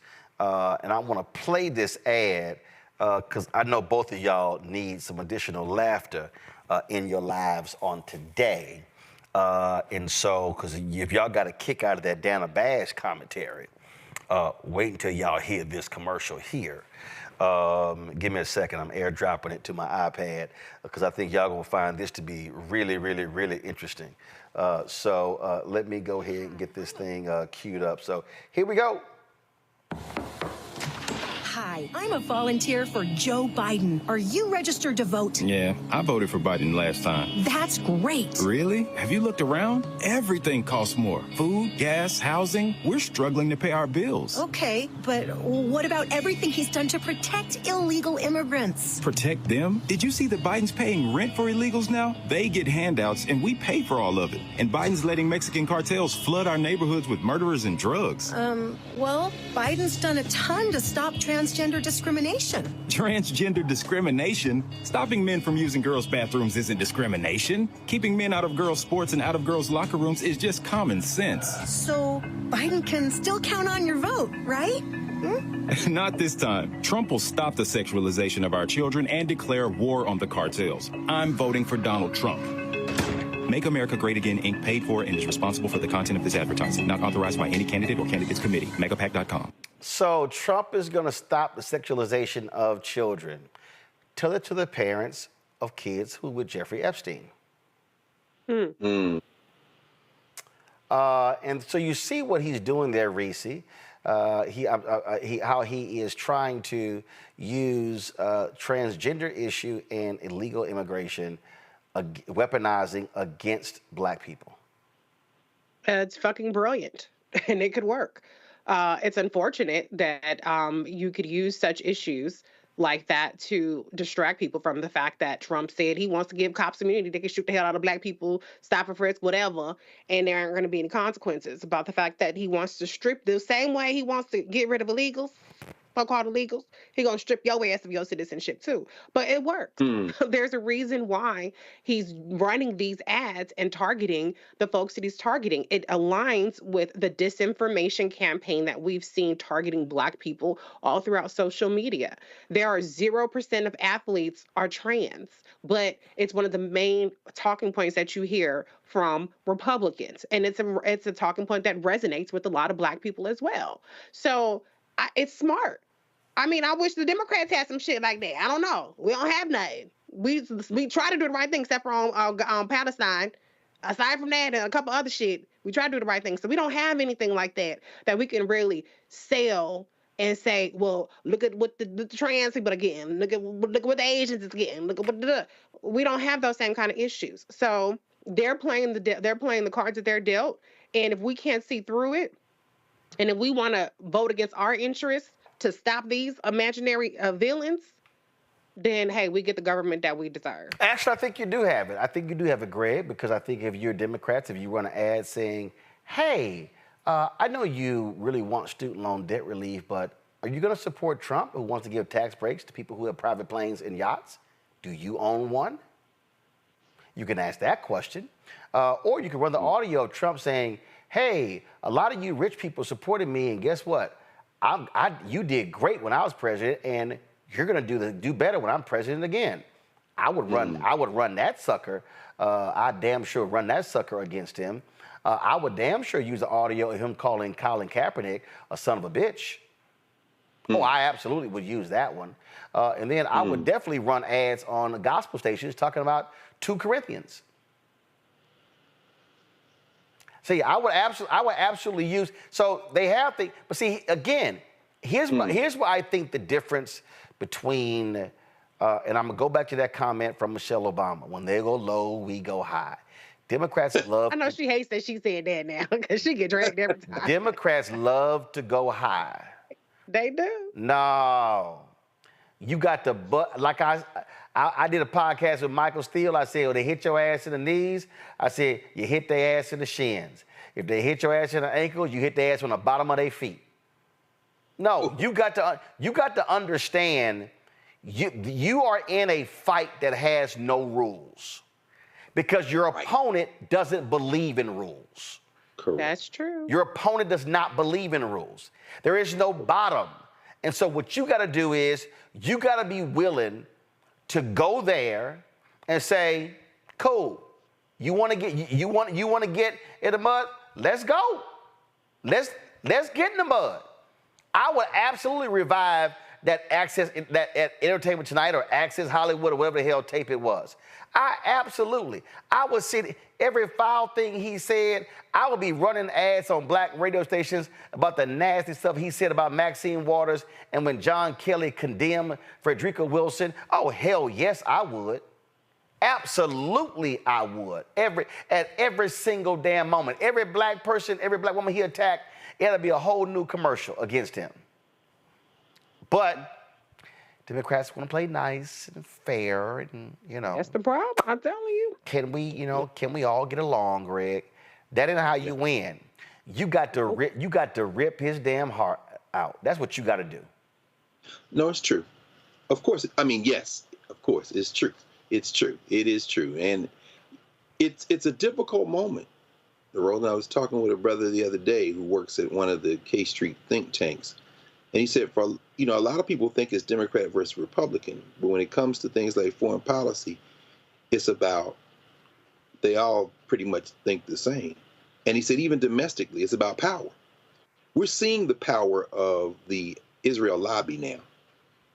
Not just clowns like Richie Torres, who is wholly owned subsidiary of AIPAC, but others in this overwhelming majority that voted for this anti-Semitism bill in the federal legislature the other day, which is terrifying.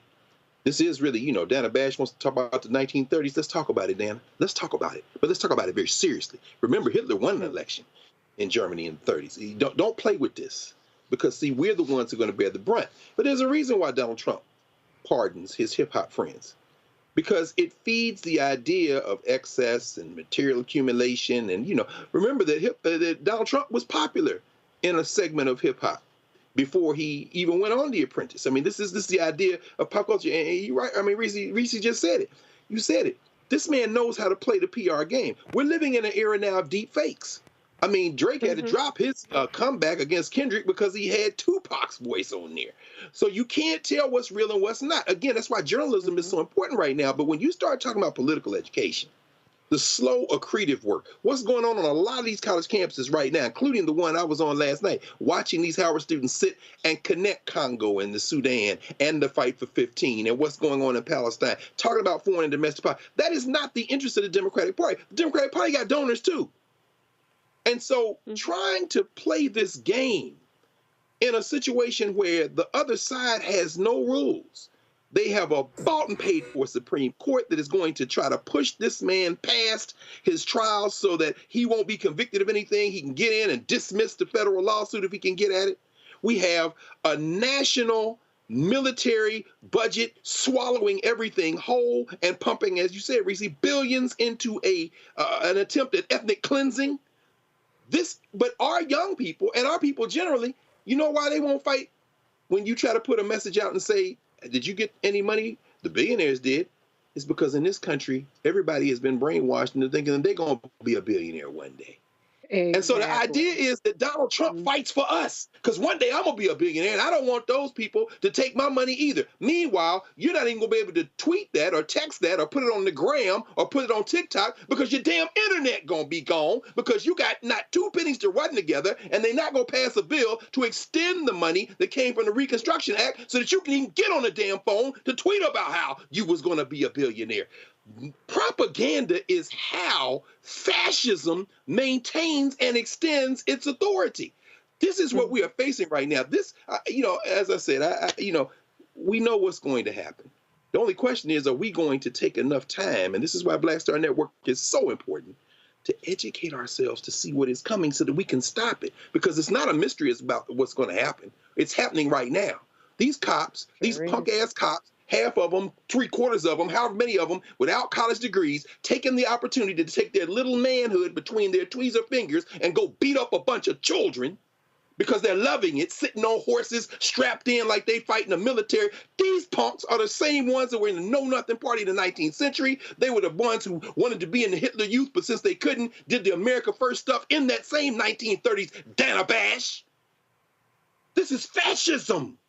And our people worried about rap beefs, who's going to be on the Shade Room, and not supporting the Black Star Network in a moment when we can get all of that momentum if we can simply take our time, keep putting this message out, and touch each other in the way that Reverend Barber laid out.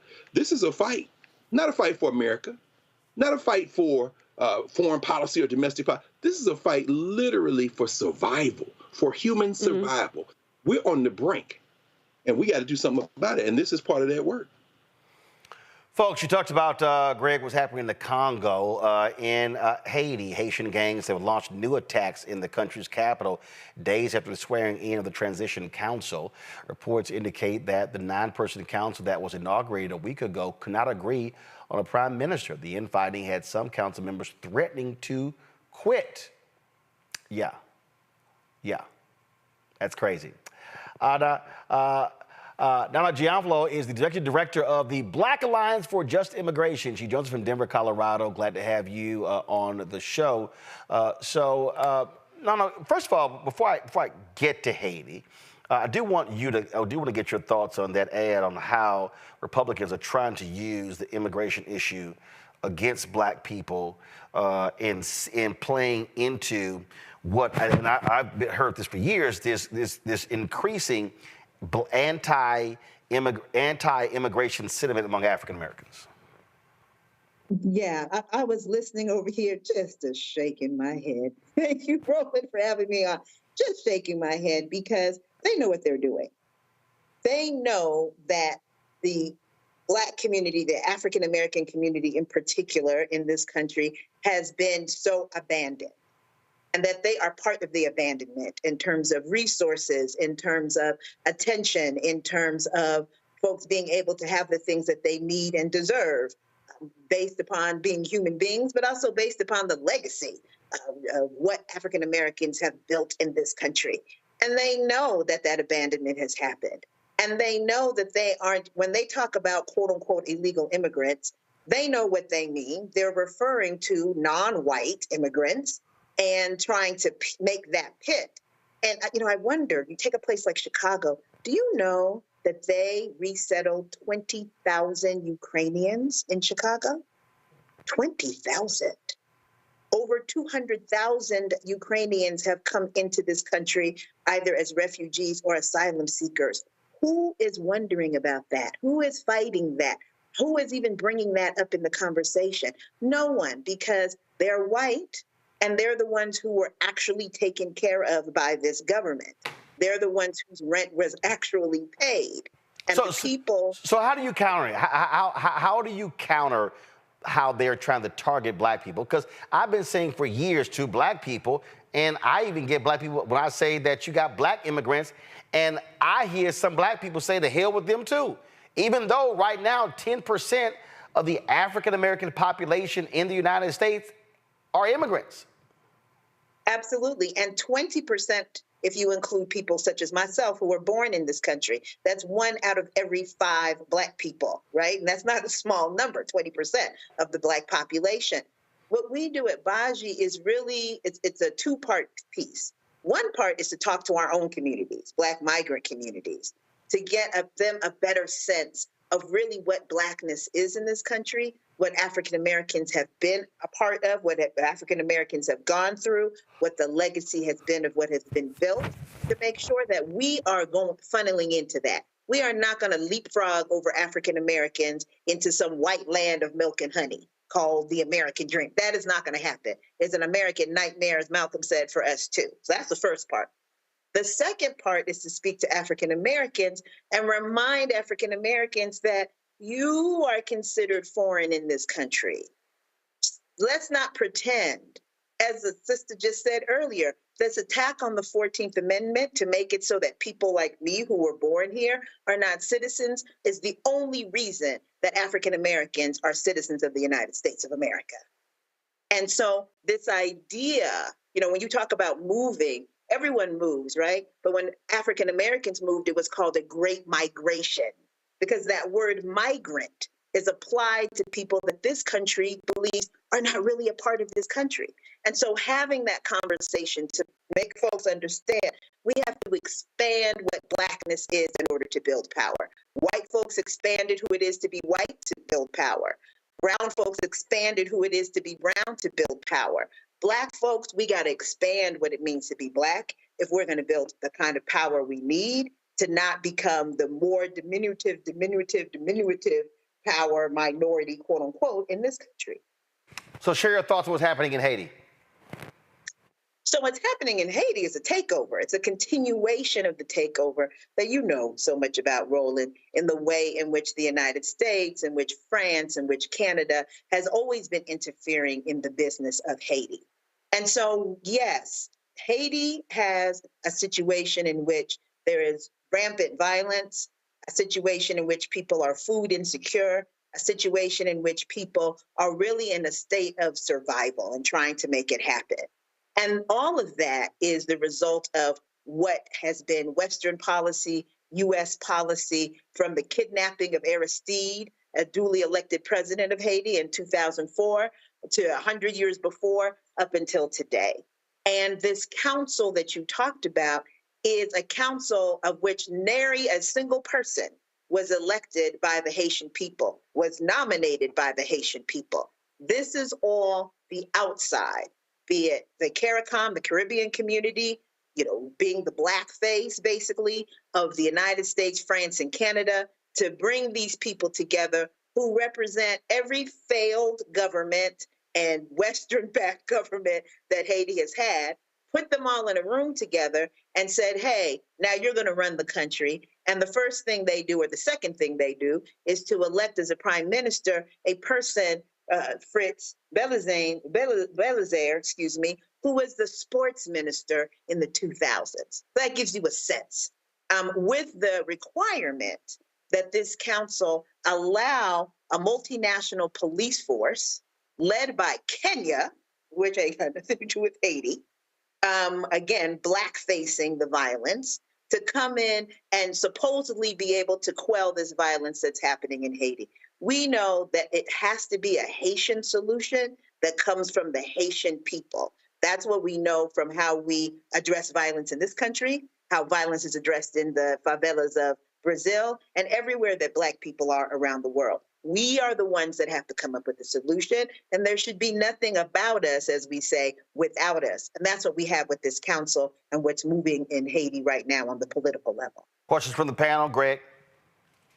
Thank you, Roland, and thank you, Sister Nanai. As you say, the blood of the Ghanaian people runs through the veins of Haiti, and so many Africans got taken to that island from West Africa. So thank you for your work, and thank you for the work of Baji. How can we get folk to understand and ultimately address this division between the people and the privileged? I mean, this whole show, beginning with Reverend Barber, the question of what the people need, but then you got this bourgeois elite here in the United States, and of course in Haiti, never been allowed to develop. When you frame that, I think about how Preval was there, and now here's this guy who was working with Preval, but the only reason Preval was there because the U.S. took out Aristide.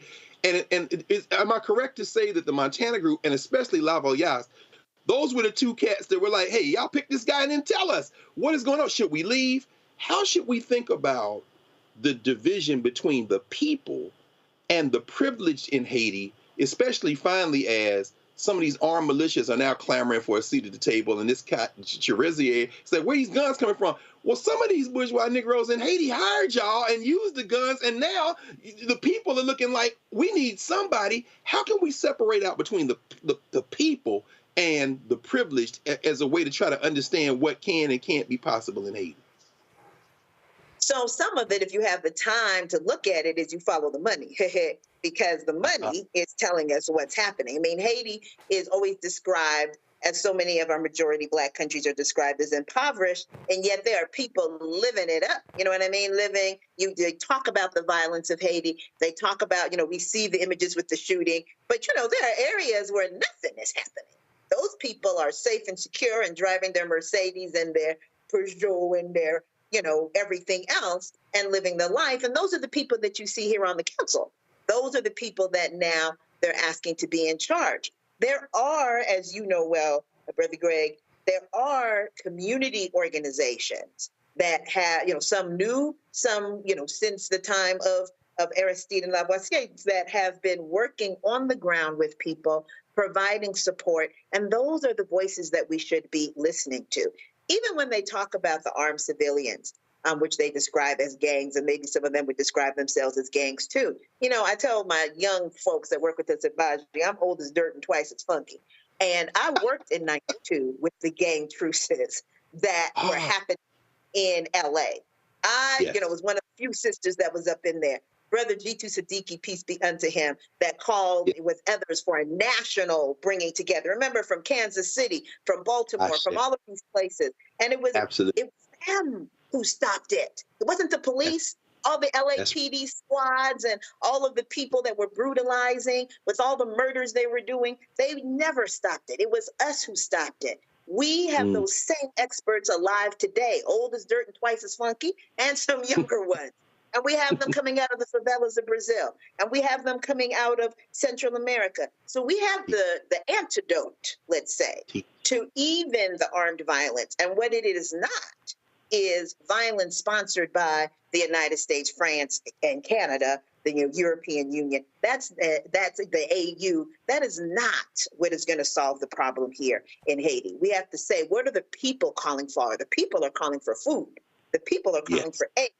The people are calling for help in the same way that the Ukrainians were helped in this country, where people can unite with their families, make some money, do some things that can support folks back home. That's what the people are calling for. When it says death, we know it's not the people. When it's about life, we know it is about the people.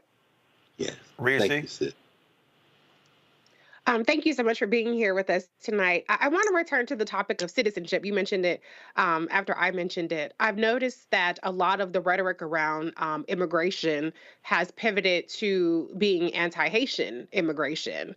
And that's conveniently after they've passed a lot of laws, or they're starting to pass laws like in Louisiana and in Georgia that allows police officers to arrest people just merely off the suspicion of them not being here legally. I've been trying to drive home the point with Black Americans that is going to impact us, because the ability of police to just stop anybody, just as much as it's going to impact Haitian immigrants or any kind of immigrant, whoever you deem is not worthy of being here in this country, regardless of status. Can you talk a little bit? Have you seen any kind of increase in policing around Black communities, around immigrant communities with these new legislations being passed?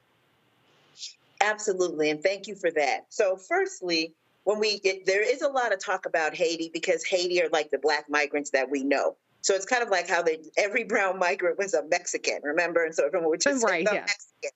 So people say the Haitians, but actually the numbers that are really increasing are folks that are coming in from the continent. And you can kind of trace what's happening on the continent in terms of conflict, climate change, et cetera, and that tells you who's coming in. And absolutely, there's this connection. So this is the core of Baji's work. So thank you for this, is the criminalization issue and how it impacts both African Americans and Black migrants. In fact, we say we fight for both Black migrants and African Americans because you can't separate us. When the police stop me, they're just stopping me. They don't care about where I may come from. What we have is a police to deportation pipeline. When you have a law like SB 4 in Texas that says if you think someone looks like they are not from this country, you get to stop them. I wish we could show all four of our faces on this screen. Who don't come from this country and who come from this country? Right. And so they're stopping you for, I'm a criminal defense attorney, was a former president of the National Conference of Black Lawyers, the legal arm of the Black Liberation Movement. They're stopping us for having those little trees in the window, right? They're stopping us because they say that your taillight is out. Now, they have literally been told, if it don't look white, you get to pull it over, right? And we know that pullover is going to learn to those searches, become those searches. It's to become those Sandra Blands. It's going to become all of those cases, tragic cases of people being killed as a result of a traffic stop, as a result of being stopped while Black, of just walking.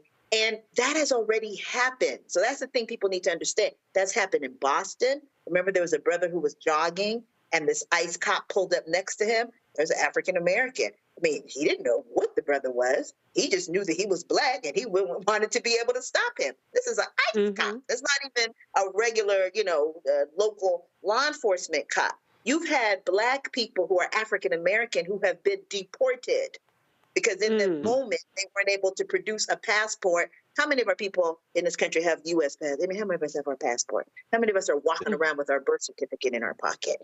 And so to both of your points, or all three of your points, when fascism gets entered into this, now it becomes a no rules, no holds barred. You'll be trying to explain to people that you're not really from Panama, but you'll already be in Panama in a prison that has been designed and set up and paid for and organized by the U.S. government. And I'm talking about all the administrations, including this administration.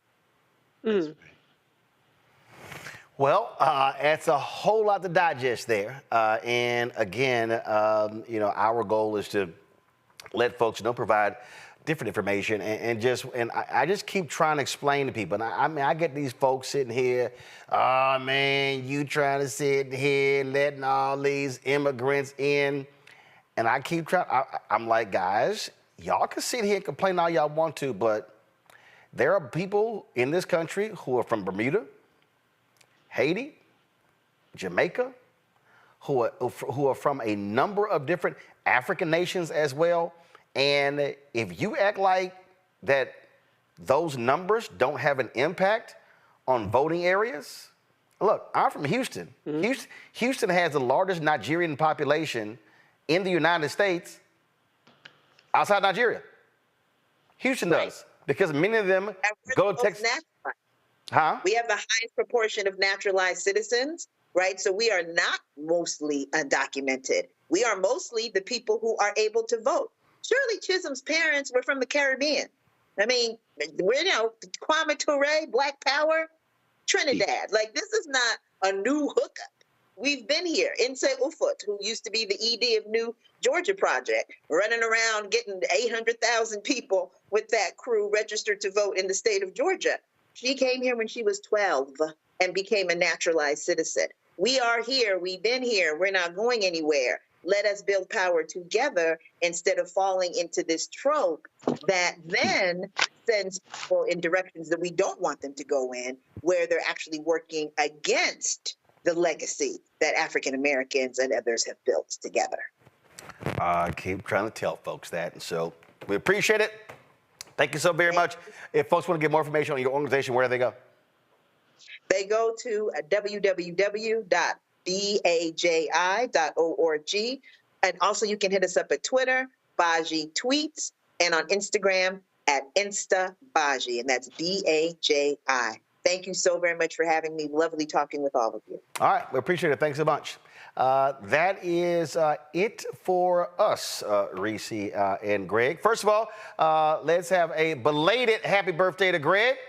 Greg, your birthday was Saturday, correct? Yes, sir. I appreciate that, Bob Roland. And of course, I just passed my anniversary on the 15th. Well, my 35th alphaversary was Saturday, April 27th, your birthday. Well, come on, man. Happy birthday. Yes, sir. now you say your alphaversary was April 15th? The 15th, yes, sir. Okay, how many years? 1985, brother. It'll be 40 next year. Can you believe that? Wow, 39 years. Well, so good. You right behind me, though. Huh? You right behind me, Roland. I tell the young boys, we pledged in the dark ages, brother. Some of that stuff can't be repeated. I'm at 35, so I'm not right behind you. Right behind you. I'm 4 behind. Let's just be real clear. Yes. I mean, right behind if it was 38. Okay. Yes. My brother, his alphaversary, This it was is the only time you've ever not tried to out alpha somebody. This is the first time you're like, I'm not as alpha as you.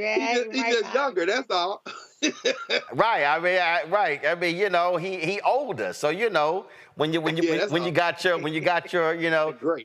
senior alphas.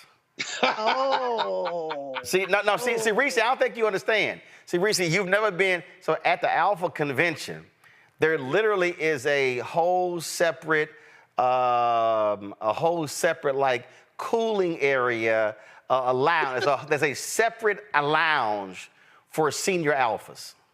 Lord have mercy. They have their own lounge. Like literally, you have to be a certain years in the frat to be able to go into that lounge.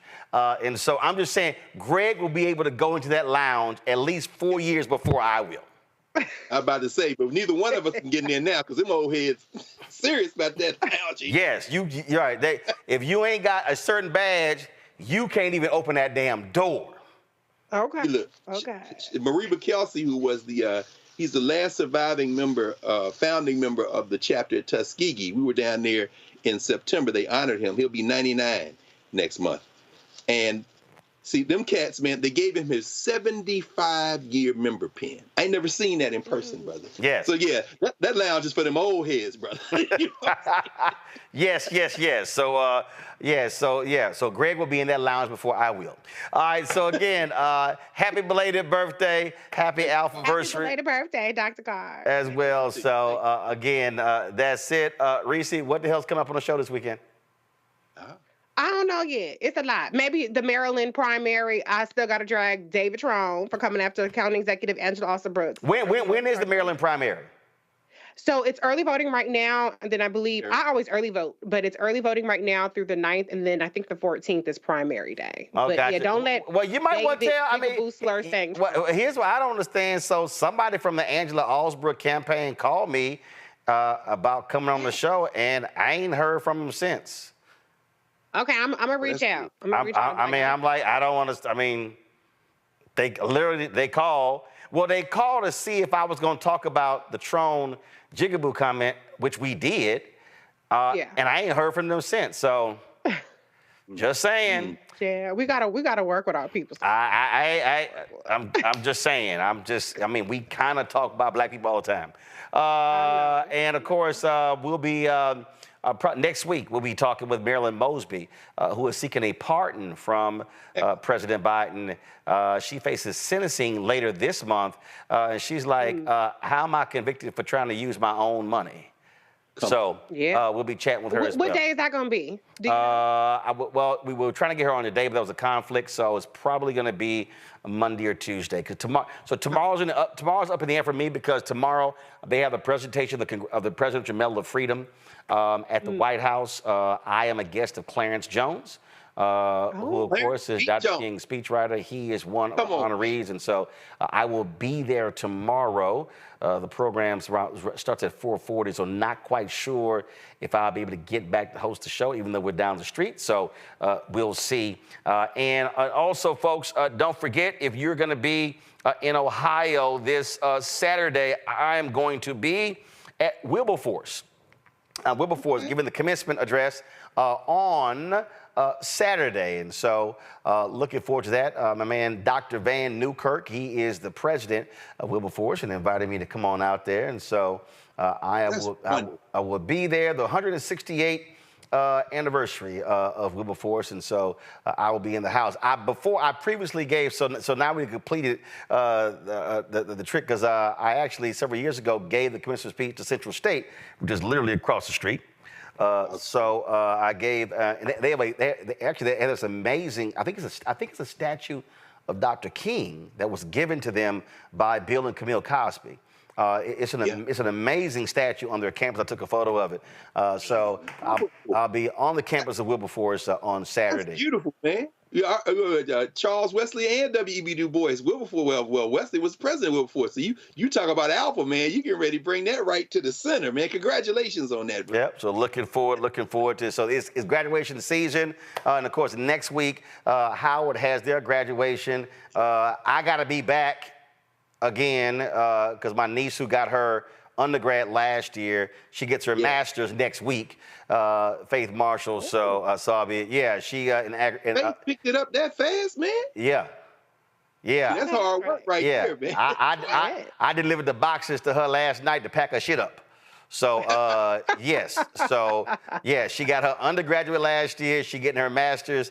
She graduates next week. So she knocked out the undergrad and the master's in architecture at Howard in 5 years. So, yep. Ooh, wow. Yeah, I know. Congratulations. Little smart ass. When she got there, man. She just got there, man. Yeah. She's not playing. Yeah, I know. Little smart ass kids, you know.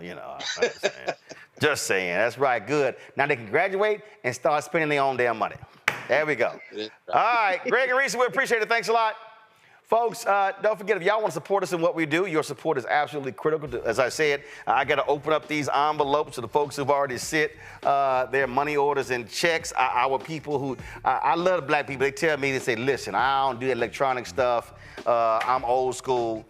They'll walk up to me and hand me money when we different places. But we appreciate it because it all absolutely works. And so if y'all want to join our Bring the Funk fan club, send your check and money order to P.O. Box 57196, Washington, D.C., 20037-0196. Cash App, $RM Unfiltered. PayPal, R Martin Unfiltered. Venmo is RM Unfiltered. Zelle, Roland at RolandSMartin.com, Roland at RolandMartinUnfiltered.com. You can also, of course, download the Black Star Network app. Y'all, we need to get to 100,000 downloads. It's taking too long, okay? Apple phone, Android phone, Apple TV, Android TV, Roku, Amazon Fire TV, Xbox One, Samsung Smart TV. You can also, of course, help us by getting my book, White Fear, How the Browning of America is Making White Folks Lose Their Mind. Available at bookstores nationwide. Download the audio version on Audible. And I have select copies of The First, President Barack Obama's Road to the White House, as originally reported by Roland S. Martin. Some great interviews in there with Erica Alexander, Spike Lee, Malik Yoba, all kinds of Hill Harper, and so many others. Also, you got photos in there. You got a DVD of my NAACP Image Award winning interviews with then Senator Obama and Michelle Obama. All of that. I cut the price down, $10 for the book, $5.99 shipping and handling. I'm personally autographing all of the books. And so, you want to get your copy? I do not have, I'm trying to tell you, once I sell all of these out, I'm not actually printing any more. So you want to get your copy, go to RolandSMartin.com/thefirst, RolandSMartin.com/thefirst. And don't forget to get your Shibori pocket squares, your custom feather pocket squares, by going to RolandSMartin.com/pocket squares. That's it, folks. I'll see y'all tomorrow. Maybe. Actually, I will see y'all. I'll send some video from the White House. And of course, Wilberforce, I'll see y'all on Saturday as well. All right, folks, that's it. Y'all know how we end the show. And so y'all know it's been a little warm in D.C., so I had to crack out, the straw hats. That's it. I'll see y'all. Holla! Black Star Network is here. Oh, no punch! I'm real revolutionary right now. Thank you for being the voice of Black America. All momentum we have now, we have to keep this going. The video looks phenomenal. See, there's a difference between Black Star Network and black-owned media and something like CNN. You can't be black-owned media and be scared. It's time to be smart. Bring your eyeballs home. You dig?